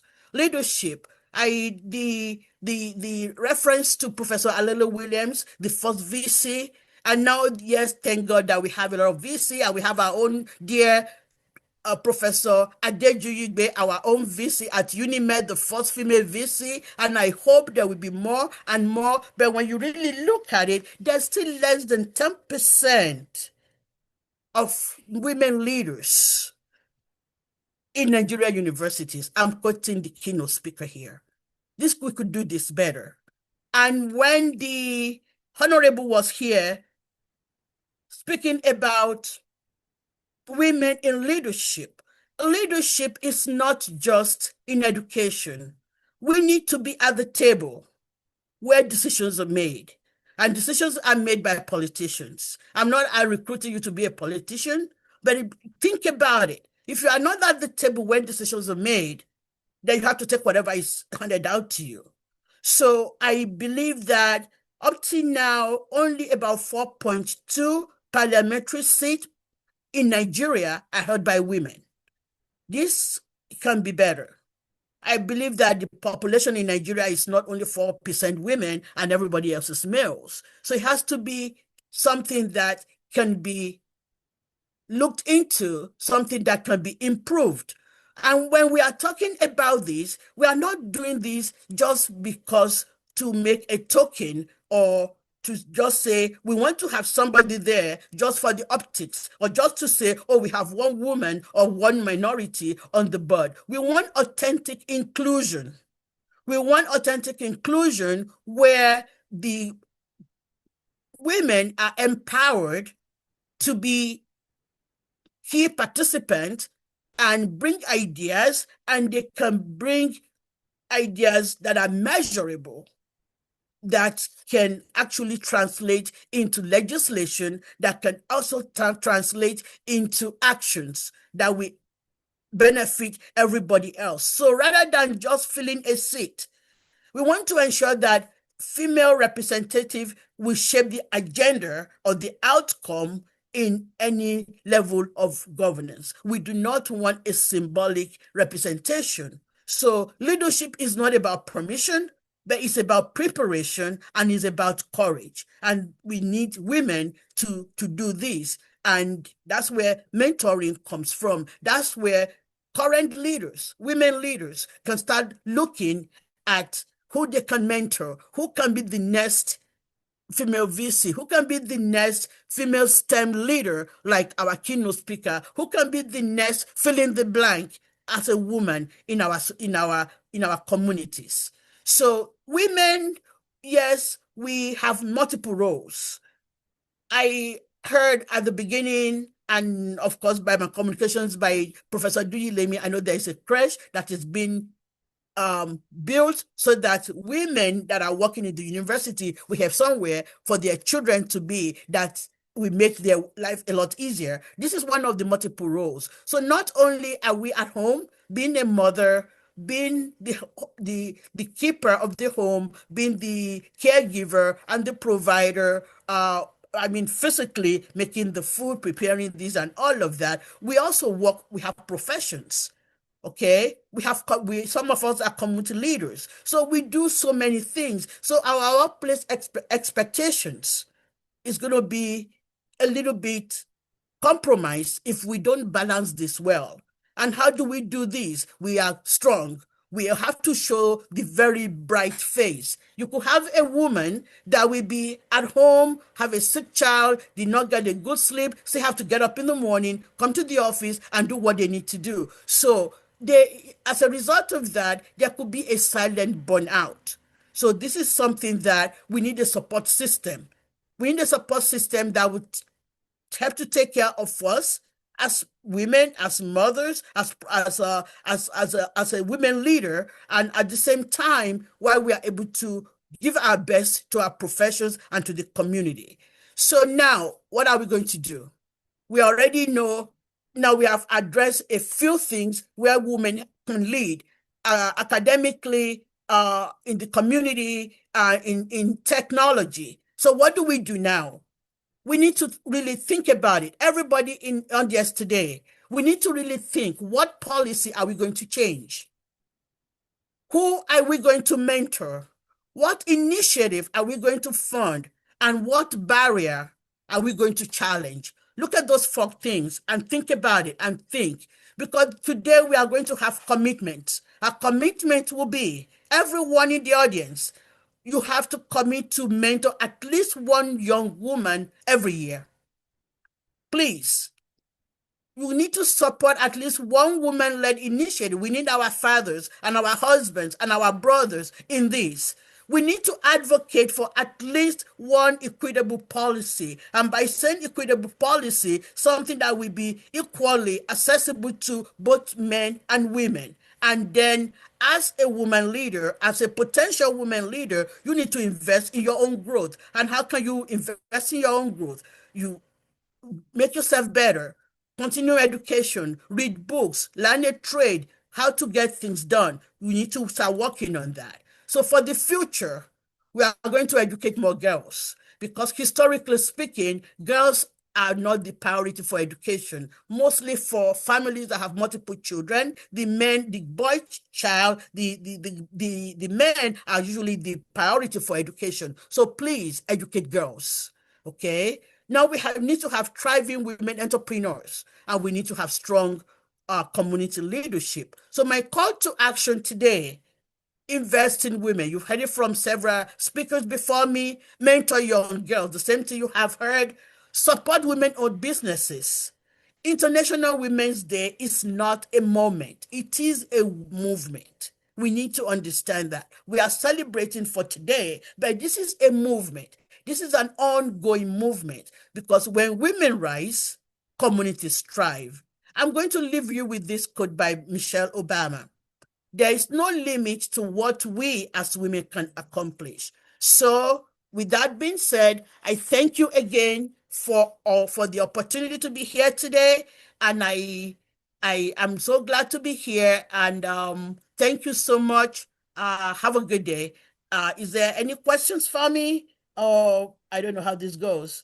But that's the end of my presentation. Thank you.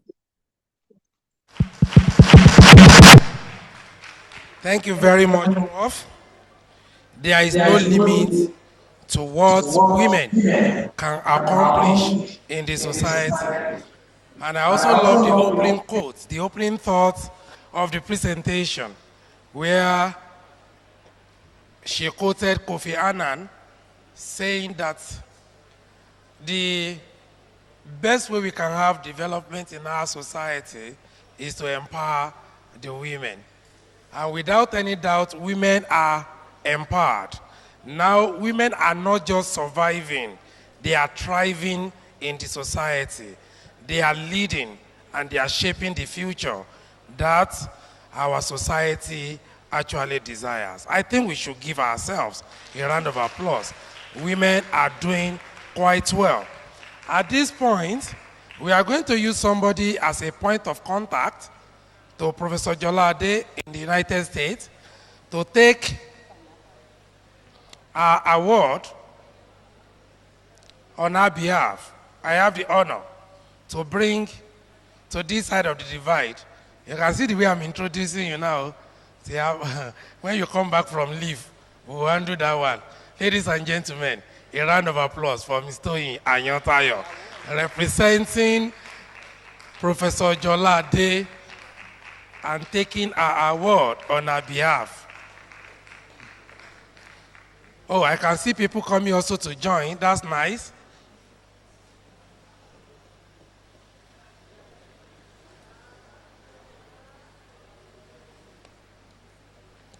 Let it be on record that Professor Jolade is a distinguished fellow of the Carnegie African Diaspora Fellowship Program. Dr. Jolade is deeply committed to global health and academic collaboration.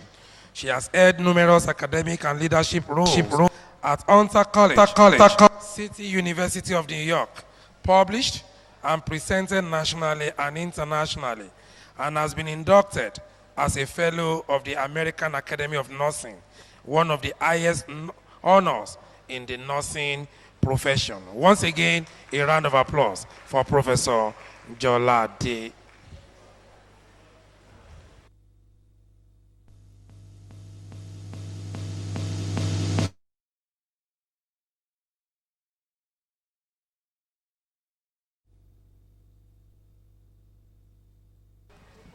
Hello.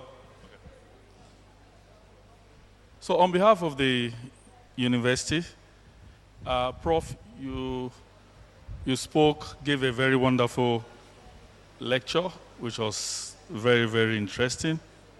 So on behalf of the University of Medical Sciences, we want to present this meritorious award to you for all that you have been doing for this university, your donations over the years that you have been giving. We want to appreciate, and is well noted. So we'll be presenting to you, as one of our guest speakers, this award or meritorious award to you, Professor Mrs. Jolade Adedolapo.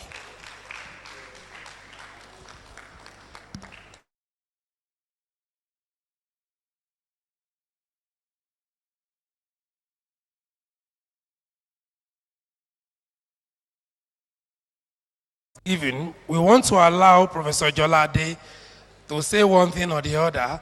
People hear that we have been giving awards. Prof, David Naira here, and I know that since you are with Donald Trump there, I'm expecting you to pronounce some dollars.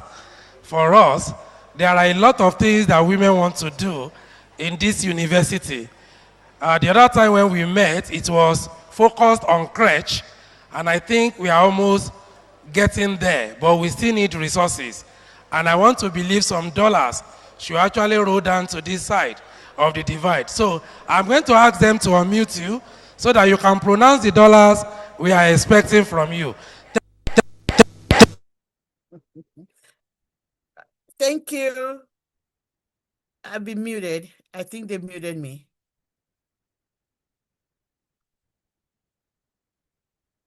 Please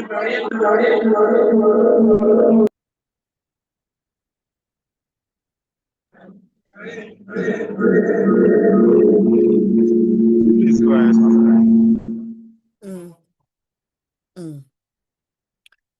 Can you hear me now? I think somebody muted me. We can hear you. Okay, thank you so very much. I really appreciate UNIMED for always celebrating me every time, and I did not take this for granted. Thank you so much to UNIMED, to Professor Duyilemi, and everybody else. So for the crèche, we are going to, myself and my husband, we are going to donate a sum of 250,000 naira. When I come home very soon, I will bring in the dollars, so don't worry about that. But right now, I will be donating some naira. So, Auntie Tony, my sister-in-law, we are getting the the donation on the award on my behalf, she will be responsible for giving you the money. Thank you so much. For that donation. I know we'll still see you when you come around, and we'll see you in camera to talk about other things we are going to get. Please, a round of applause for Prof. A round of applause. So very quickly, ladies and gentlemen, I have the honor to invite to this side of the divide the representatives of High Chief Mrs. Stella Olaki Iton Akinsheye. Please, a round of applause for her.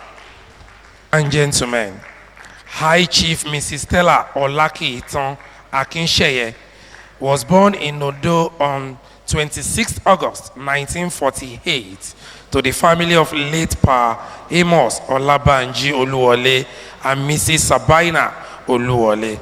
Her father, late Pa Amos Olabanji Oluwole, Lekian family in Igbokuta, and her mother of Chief Nobafemi family in Okerowo, Ondo. She had her primary education at Methodist Primary School, Okeidore. She later attended Timiagbali Secondary School, Ede. Early in life, she had so much passion for buying and selling. Hence, she took to trading immediately she left secondary school. She practiced her trading activities in Ondo for a while before migrating to Lagos, where she majored in selling textile materials at Balogun Market in central Lagos, where she was honored with the title of Iyalaje of Ojora by Oba Aromire, the Ojora of Ojora Kingdom, Lagos. In the year 2015, she was honored with the title of Iyaloja of Olashade Tinubu Ojo Ultra-Modern Market Phase 2, Alaba. Iyaloja General President Olashade Tinubu Ojo, and was crowned by the Iyaloja General accordingly. She is the patron, founder of several social clubs in Ondo and Lagos.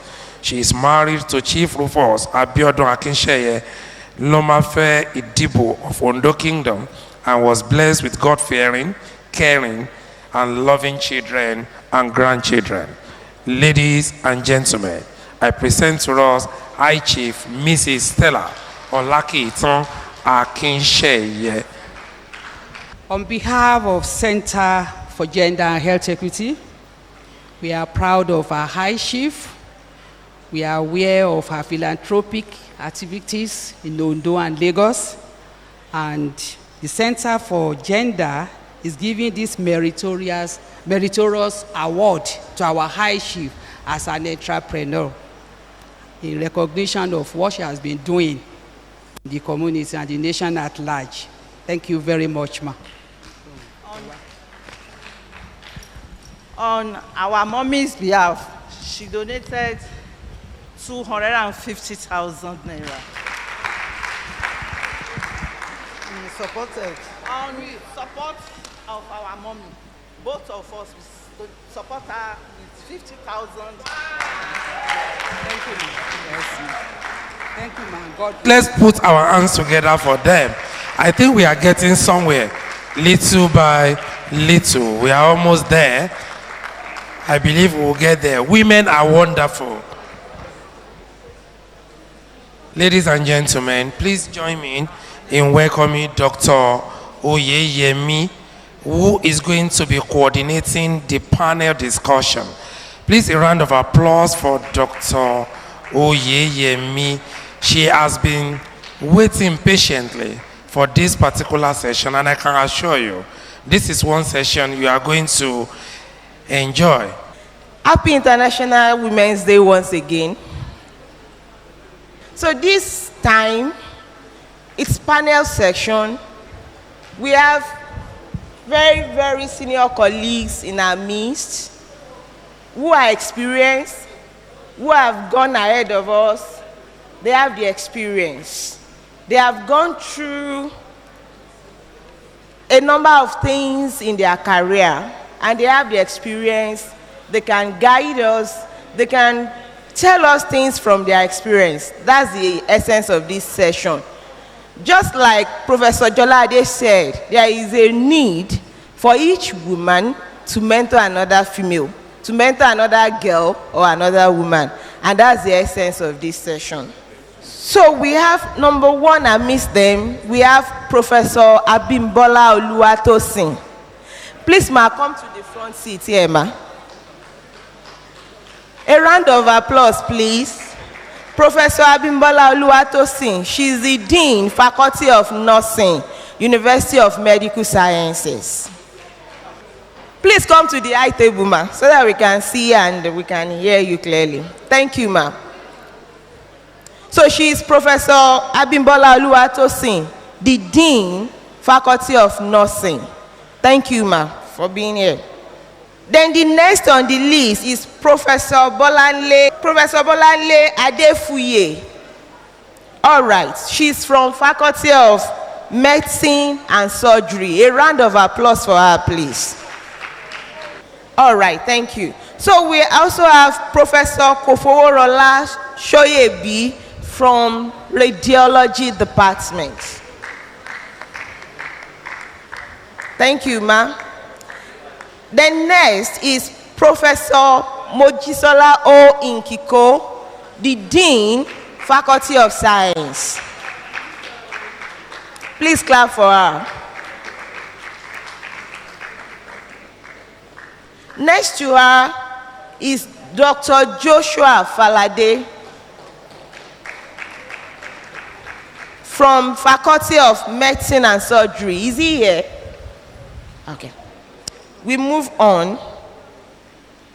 And the next person will be Dr. Mrs. Deborah Adebukola Oloruntola. Dr. Mrs. Deborah Adebukola Oloruntola. All right. Like I said, these are women with so much experience. You can see everybody seated here is a professor. They are academics. They have a lot of experience. And today being International Women's Day, we want to ask them a few questions so that they can share with us. So joining them now is Dr. Sholape Oluwashuyi, representing Dr. Falade. And like I said, we just want to ask them a few questions so that we can learn and glean from them. But we don't have all the time. But one thing you should see, these are successful academics. After here, you can meet them, ask them questions, and if you are looking for a mentor, you can listen to them. Probably you can be interested in picking one of them as a mentor, because in their own chosen career as academics, they are all success. So the first question, I will ask for the want of time. One question will be thrown to one person. Ideally, they can all talk about a question, but if we go to that way, we are not going to leave here. So one person will ask the question, and if what they say is interesting to you, you want to engage them after. They are all in Unimed as at the moment. They are all working with Unimed, and there are also other professors here you can talk with. So the first question I want to ask, we go to Professor Oluwatosin. And the first question I want to ask is that, as an academic, what experience have you had as an academic, as a female academic, that make you proud, like, yeah, I'm a woman, but I'm happy I chose this career path? Thank you very much. You are asking for an experience. To zero down on one thing is very difficult, but I want to say that finding myself in academics, it's a long-term decision, which started when my father refused that I should go to the nursing school. I promised myself I'm going to go to nursing school, but I'm going to get to the top of that career. And that determination started at that time. That was a few years, 1975. And because I had that determination, From School of Nursing to School of Midwifery, I kept that goal in view. And to the glory of God, today, I'm happy. And before he died, unfortunately, I was on my PhD, but I think I made him glad that though I insisted I want to go to nursing school, I wasn't set back. Thank you very much. Thank you, ma. She said she made a decision that she will not stop until she gets to the top. She has only answered my question. I'm sure she faced so many things along the line, but she has answered my question. What is that moment that she's so proud of herself that I'm doing well as a woman being in the academics? So my next question will go to Dr. Shola. Dr. Sholakpe, and my question will be, what stimulated your interest as a woman to go into academics? Why did you choose academics? There are students here, doing postgraduate students, undergraduates, and they are thinking, what should I do? But what stimulated your interest to go into the academics that you probably can share with them? Okay, thank you very much, ma'am, for the question. From my own experience, I'm young, right? However, I watched my mom. My mom also went into academics. She's an electrical engineer, and actually saw what she could actually do, training us, and also helping other children, community as well.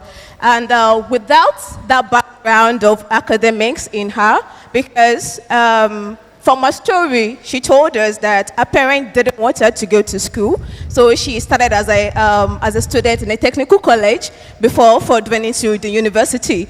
So thereafter, getting a master's, and looking up to her, I could say that gave her an edge over other women and at the same time men that didn't actually further to school then. And then apart from the should I say the opportunity she got from going out or going all out, training herself just because she wanted to prove a point. Apart from that opportunity she got, just because she wanted to prove a point to her parents, she was able to have influence. She became a woman of influence. She became someone every other person look up to. She was able to make a decision on her own. She had a voice. So going into academics create this opportunity for you to actually have a voice. If I'm not into academics, I will not be sitting here right now. That's one thing. So it's great opportunity, give you live over others as a woman to actually come and be in this kind of gathering, in this kind of setting. So when the cells prepare, not into academics, will not be sitting here. And even looking at this, should I say, the economic situation in this generation, we particularly have people into academics going into business as well. However, if someone just have the background of entrepreneurship alone, without having the academic part of it, progressing and becoming wealth from that entrepreneurship is kind of a little slimmer, like given a little slimmer chance than someone with the academics background. You have the influence, you have the opportunity to speak with other people, you have the network to tell people what you're actually selling. So there's a lot of leverage and opportunity, and I can say my mom was a trigger for me being into the academic sector. Thank you. Thank you, thank you, thank you. So my next question will go to Professor Nkiko. Today you are a professor, you are successful, you have gotten to the apex of your career. Are there some points in your career that you think, can I really survive this? As a woman, do I really belong here? Did I choose well, being a woman and being here? If yes, how did you survive it? You want to learn? Thank you very much. Yes, there were times of challenges.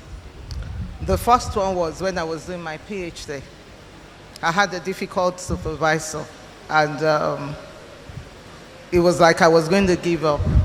But there was one thing behind my back If I give up because I have a difficult supervisor, he's not the one going to lose. And what's actually fueled my interest, it was focus. So I decided to focus. I decided I was not going to lose my targets. That is the end result. And so, with resilience and God on my side, I was able to overcome that. I think the second one was balancing academics with entrepreneurship. I started out in the industry. I had so many consultancies, many things I was doing for them. And of course, when you are making money, he does not give you time for other things. And so one day I sat down, choose to be an academic or choose to be in the industry. And I made a difficult choice of adjusting around that and spending more time on my research, which eventually paid off because I was happy when I had some grants, international, to do some other work. And then when I made that focus and that decision, it paid off in the long run. Thank you. Thank you, ma'am. Please, let me invite Mrs. Grace Ademola Shokoya to join them on the panelist table. She's the Deputy Director, Office of Disability Affairs and Services. So from what our panelists have been saying, one word keep recurring: focus. None of them have said I didn't have challenges, I find it like bed of roses, but they kept saying something. I focused on where I am going. Even when it was not easy. She said she had to make difficult choice. She had to tell herself the truth. She didn't say somebody tell her, oh, make this choice. But all of them have been saying, I decided, I made a choice. I hope we are learning from them. So my next question will go to Professor Adefuye. Please forgive me for not pronouncing it right. And my simple question is, how has mentorship helped you to rise the ladder of your career? And what do you think? Is there a right way that you think students, early career researchers should go about getting mentorship, or we just assume somebody is going to come out there running after me, imposing him or herself on me as a mentor? Thank you very much. There is an adage in Yoruba: when you see a tortoise on the top of a tree, you definitely know that somebody must have taken that tortoise up there. It cannot just get there on its own. I would say I can never be here if not for my mentors. I would say the mentorship actually started from my secondary school.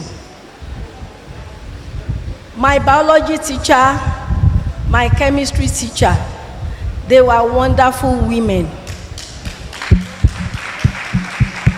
They actually encouraged me to be a good and a sound science student. By the time I was coming out from secondary school, I came out in flying colors. I happened to get the best results from the West Africa WAEC result. I got the best result, courtesy of these wonderful women. When I now got to the university, I met lecturers with high integrity, hardworking people, people that you wish to emulate.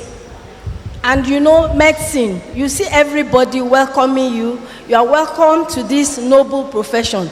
And you see in them that nobility. So I would say, in all, I was encouraged by these wonderful people. But more importantly, when I came out from the university and I needed to do my residency program. I met a wonderful old man in University College Hospital, Professor Onodeko. An elderly Professor B.O. Onodeko, Babatunde Onodeko. He's still living, and in fact, he's a living legend. He actually mentored me. I am a professor of respiratory medicine. I'm a pulmonologist, and Babatu happens to be a retired pulmonologist.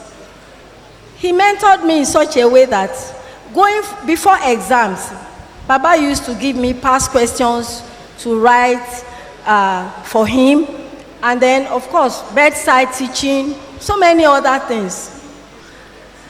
And I will say that I was also very fortunate. One of the professional exams, Baba examined me. He actually didn't say a word, but when I left, he examined me with another lecturer. I was told that the younger lecturer that was with him asked him, Baba, do you have any question? He said, what else do you want me to ask her after answering all those questions? So, and Baba is not just a very wonderful mentor to me. In fact, he also mentored Professor Adeyeye, whose inaugural lecture we went for just last week. So it's important for you to meet wonderful people, but it's also important for you as students to be wonderful yourself. You must be hardworking. You must also, you must be ready to learn. If somebody is ready to, share knowledge with you, you must also be ready to make best use of that knowledge. And he was not the only one. There are so many, that Professor Odushote, Professor Adelowo, the only rheumatologist in Nigeria for a very long time. They were wonderful lecturers that I met. They were ready to share their wealth of wisdom. But I keep saying it, Yoruba people will say, "Omo to ba shipa, ohun ni won ma gbe." So it's important for us as mentees to stretch our hands. And I'm happy to also inform you that I was the president of Medical Women Association of Nigeria in Ogun State 2015 to 2017 to 2019. And I've mentored so many wonderful medical students far and wide, all over the world. I'm satisfied, I'm happy with my mentors. I'm also happy to have impacted so many others. So we give God the glory. She was mentored. She opened up to mentorship. When those people gave her things to do, she didn't say, "Oh, your own is too much, Baba." And she also gave back to mentor others. My next question is still an offshoot of that, to Professor Kofoworola. We all know that we have, I don't want to call it generational changes. Generational changes. Things were different. Like we are moving from one generation to another in this age and time. When students often think they are smarter than all those who can teach them or mentor them. How do you think? What do you think mentorship form can take? I believe, I've been told that mentorship is what is voluntary because the mentee must be willing to be mentored. It cannot be forced on people. But in this generation, when those who are supposed to be mentored think they know, the little they know far more than those who should mentor them. How do you think we should go about it to build the next generation? Thank you so much for that question. I want to start by saying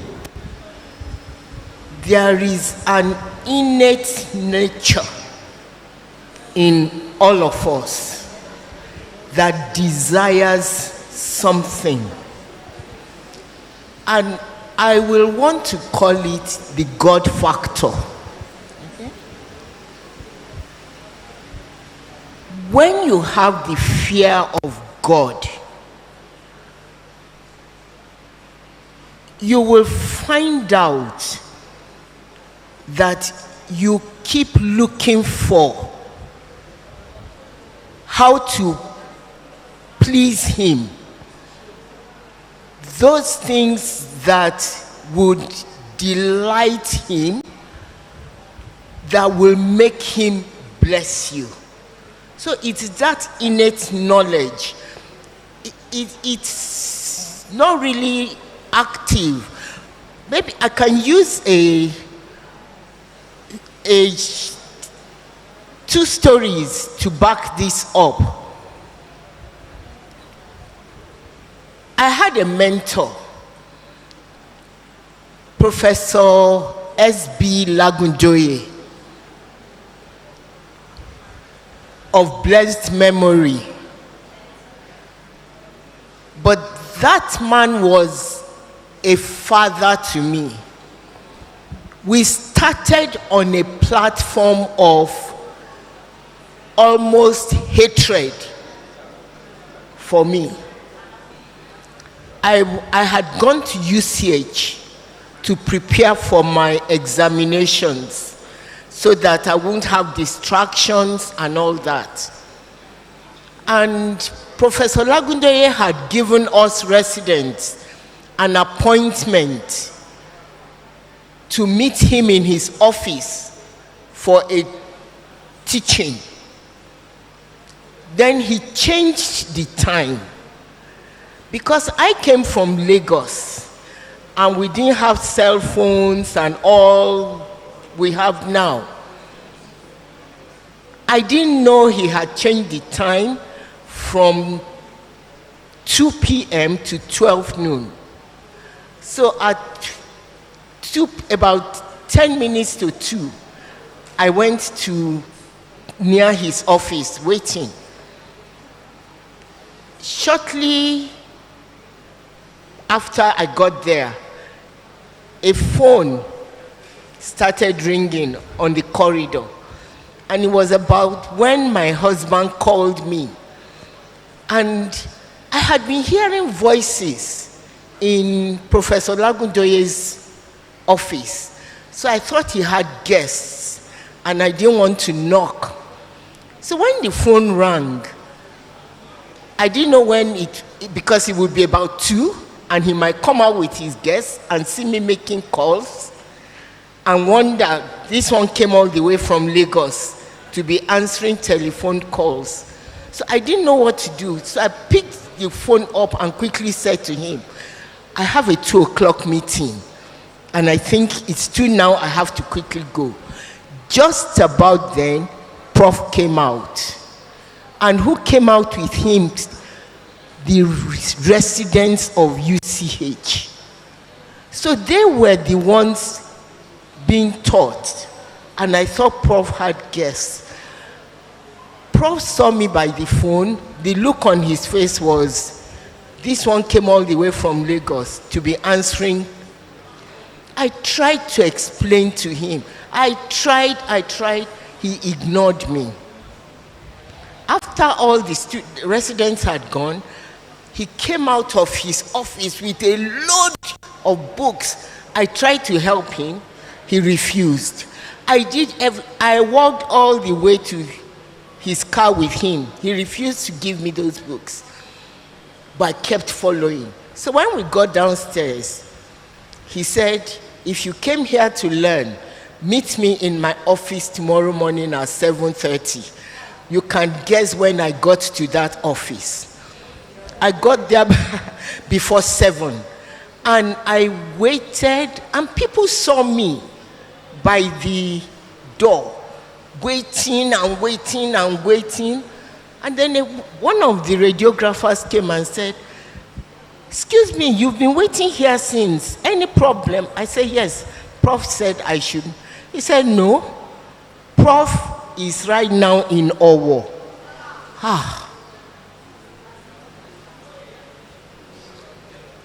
I almost passed out. And I realized immediately it was part of my punishment. Then I asked the lady, when will he be coming back? Because he gave me that 7:30 appointment.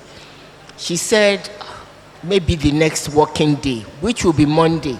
Monday morning, I resumed at that place. When Prof saw me, he said, good morning. Of course, I dared not say, I said, I was here on Friday, sir, and that was it. I dared not say, you didn't tell me who was I? So, I left it at that. Now, Prof gave me an assignment. Tell me about barium studies. And I started, you prepare the patient, he said, by wearing a brand new outfit for him, or him or her, or putting oh God. You know what I found myself learning so fast now? Prof dealt with me. I should have hated him so much and turned back. That is it by force? There are other lecturers. But I knew there was a lesson to learn. And that's what I call the God factor. I kept following and following. Now, Prof eventually started relating with me. And when he did, he took everything concerning me into his attention. Is it how to buy shares? Is it how to this? Is it how to... In fact, my being selected as one of the 12 participants from Africa to go to America for a training in ultrasonography way back in 2001, when ultrasound just came to Nigeria, was Prof's influence. And it all started from there, you know. So I didn't see punishment as hatred. I knew there was a lesson to learn. I realized I offended him. He eventually understood that it was because I didn't get the information, but he treated me well. Something else I would want to quickly say. While on that trip, something happened. They gave us an assignment that I forgot entirely about when we came to Nigeria. When we got back to America, 2 years later, they said on a Thursday afternoon, they will expect the assignment on our HOD's table at 8 a.m. on Monday. What assignment? I had completely forgotten. So by the time I knew what it was, there was no longer sleep. It was your experience about the Radiological Society of North America's. So computers were fresh to us here. I borrowed somebody's laptop. That person's assignment was on the desktop. Something was telling me I could quickly take a cue from what he had done. But I said I borrowed his laptop to use. I didn't ask to use any of the information, so I was not going to open. So I did my assignment the way I knew to. Somehow, mine and he's from Uganda. There were 12 of us from different parts of the country in Africa. So when we submitted, 2 assignments were selected, mine and the Ugandans. No, you are not, the point of clapping is not. So they called us from class. By now, only 6 of us were recalled for the second arm of the class. So they called 2 of us from class to come and do our presentation. when we got there, Michael from Uganda, quite energetic, he decided to present first. And as Michael started presenting, I felt so ashamed of myself. I said, no wonder that thing was on the screen for me to look at. I could have done my work differently. I could have done this. He talked about graphs, tables, this, that, and he had about 57 slides. I had only 15. I was... So by the time he finished, Prof said to me, he should, or rather told him, too long a presentation, he will remove this, he will remove that, I wondered what he would say about mine when he heard about it. So when he said it was my turn to present, I said I was helping Michael write. He said present. And by this time, the rest of the 4 came in. The shame was going to be so much.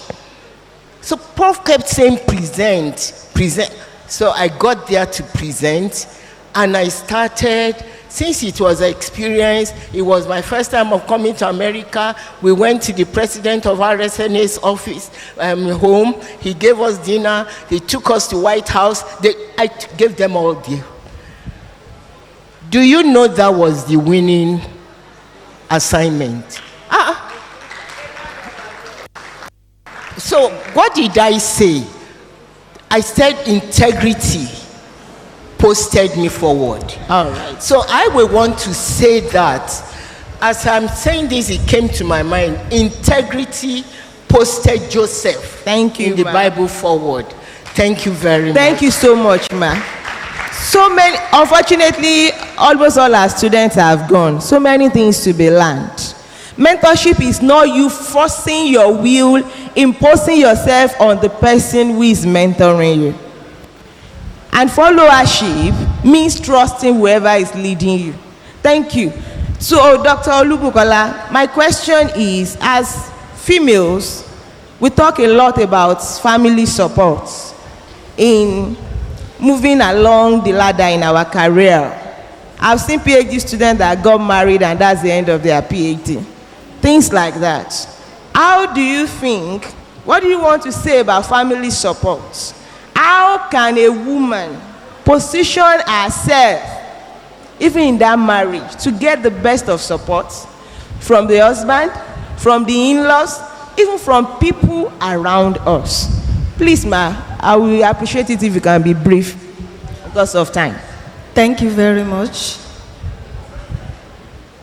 To start with, for a woman or a female academician to support in the house, number one, that person must be humble. To receive support, okay. Yes, to receive support in the house, the way the woman position herself is number one. If the person is kind of person that is proud, no matter how you are in the house, you cannot receive support from the family, from your husband. So that person must be submissive. Irrespective of the position she is, she must be supportive and submissive. And another area in terms of maybe financial aspect in the house, she should not hold everything to herself.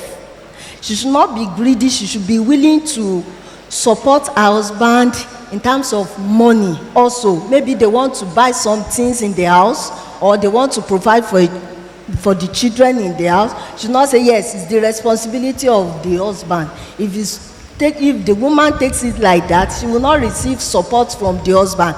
And also to the family member, maybe relatives, that person must, show interest, showing love to them, that yes, anytime they are around, they are welcoming. And whatever she asks them to do, they will do it for her. irrespective of the stage, irrespective of the level of the career or the stage she is. So whatever she has them, everything centered on submission. Thank you very much. Thank you, ma. And finally to Mrs. Shokoya. How do you think, what do you think the institutions can do to support people with disabilities who are passionate? I've seen them within the country, outside the country, who are doing well in their career. But do you think the institutions should do more, even as academics? What exactly would you think, working with these people, the universities, our educational systems should do more to encourage them? Thank you so very much for this question. My first encounter with people with disabilities started at my university level. I had classmates who were having one disability or the other, and I saw how institutional support could help women, especially who have disabilities, to thrive in the educational sector. I had people with hearing impairment, people with visual impairments, intellectual disability in the same class. And what made the difference was having support in terms of learning support, having gadgets that could help to take recording of lectures, that could help to take braille typing of lectures for students, having aids, walking aids to help them maneuver around the university campuses, and also having accommodation support in the hostels. You know, people with disabilities are just like every other person. They didn't pray to have disability. Yes. It came. And then they need to adjust to society, to the educational sector especially, because education is information, information is power, and they need to have this education so that they can be lifted above the lower strata of the society. When they are educated rightly, they can also contribute their own quota to the economic empowerment of their own family members or people around them, and then the nation in general. Right here in UNIMED, we have started on this leg of having people with disabilities study alongside others without disability. I wouldn't even say without disability, because each and every person have one disability or the other. I'm using a pair of glasses now because my eyes do not see clearly without the glasses. That is one disability. So we need to equip them. We need to help them. I remember when the director of the center and I went out on sensitization around the campus, trying to sensitize people of, having people with disabilities in the hostel, in the classrooms. A question came that was shocking to me. And somebody asked, this was a master student class, so when these people graduate, what certificate are you going to give them? And it was like a very absurd question. If this person studied medicine, for example, of course, is going to have an MBBS, just like every other student that studied medicine. So I don't think, even in the university community, that we are accepting of people with disabilities. And that is why the Office of Disability Affairs is there, to help to sensitize, to educate, and also to equip students so that they'll be able to learn, just like every other student. I'll stop there. Thank you, ma'am. I hope you know that by now, I don't need to tell you that we cannot really trash this issue completely. So you have them, and so many of our professors and senior academics in the system, but I will give them, each of them, 30 seconds to give us their parting words. You have the mic, maybe we should start with you. Okay. Parting words, 30 seconds. My parting words will be that we should be kind to persons with disabilities. They have a lot to give. The body can be disabled, the mind is not. The mind is working. We should be kind to the disabled. We have taken that. Thank you, ma'am. Thank you. I want to say that as a woman in academics, we should have it at the back of our mind that no matter the position, no matter the level we are, we should be submissive. We should love people around us so that people around us also will give us our respect. Thank you very much. Thank you very much. My parting words would be, we should be kind to the patients. They came to us with problems. We should not add to it. I say this to my residents. A God bless you that a patient says to you will take you places. Thank you, ma'am. We should be kind to the patients, to those who are in the medic.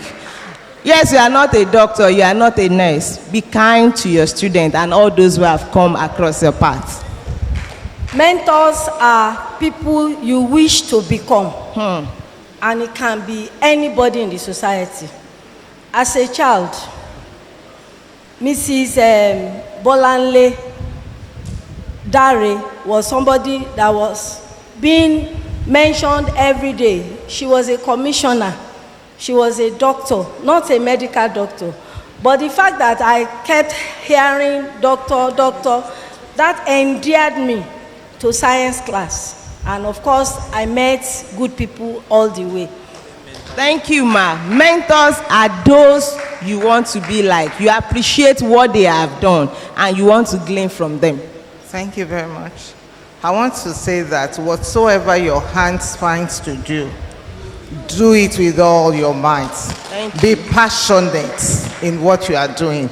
That passion will give you the necessary drive to attain your goal. Thank you, ma. Be passionate with whatever you are doing. Thank you very much. I'm going to leave us with this word. Whatever we determine, whatever we see ourselves becoming, is what we're going to be. Irrespective of the situation, irrespective of the downfalls, economic, whatever. If you have made up your mind that this is what I am going to be, if you've set your goals, if you've made the plan, you have the vision, just go for it. That's what you're going to be. Being a woman doesn't make you less of a person. Be a female gender doesn't make you less of a person. You can't be that person you've seen yourself to be. Thank you. Whatever you see yourself to be, you can become. What do you see yourself becoming in the next 10 years? Yes, ma'am. Women were created basically to make what was not good, good. Genesis 2:18 says, and the Lord God said, it is not good that the man should be alone. I will make him an helpmeet. If it had been good, we will not be created. So wherever you are as a woman, make it intentional to make the place a better place. Thank you. Be intentional at making that place a better place, at causing a change. Women, we don't have excuse. That's the summary of all what these resourceful, impactful women have said. Being a female is not an excuse. Get up, get going. Forget about the barriers. You can get there. Please help me clap for them as they go and take their seat. We have learned a lot from them. Please clap for them. Thank you, Mas. Thank you so much. We are grateful for your time. We are grateful for those words. So finally, I just want to tell us and remind us, this session was anchored by OWSD Unimed. That's Organization of Women in Science in Developing Country. We work together with the Center of Gender, and we are grateful to our director, Professor Duyile, for all the support, for bringing us together so that we can be here. Thank you, ma. We appreciate your support. So if you are here to join that, our WhatsApp platform where we share most of our information, I will put the link on the Unimed Women platform so that you can join. There is much more. It's basically to encourage us so that we all grow together, learn from each other. Thank you so much for your time. Bye. Please, let's put our hands together for the panelists and the moderator of the session.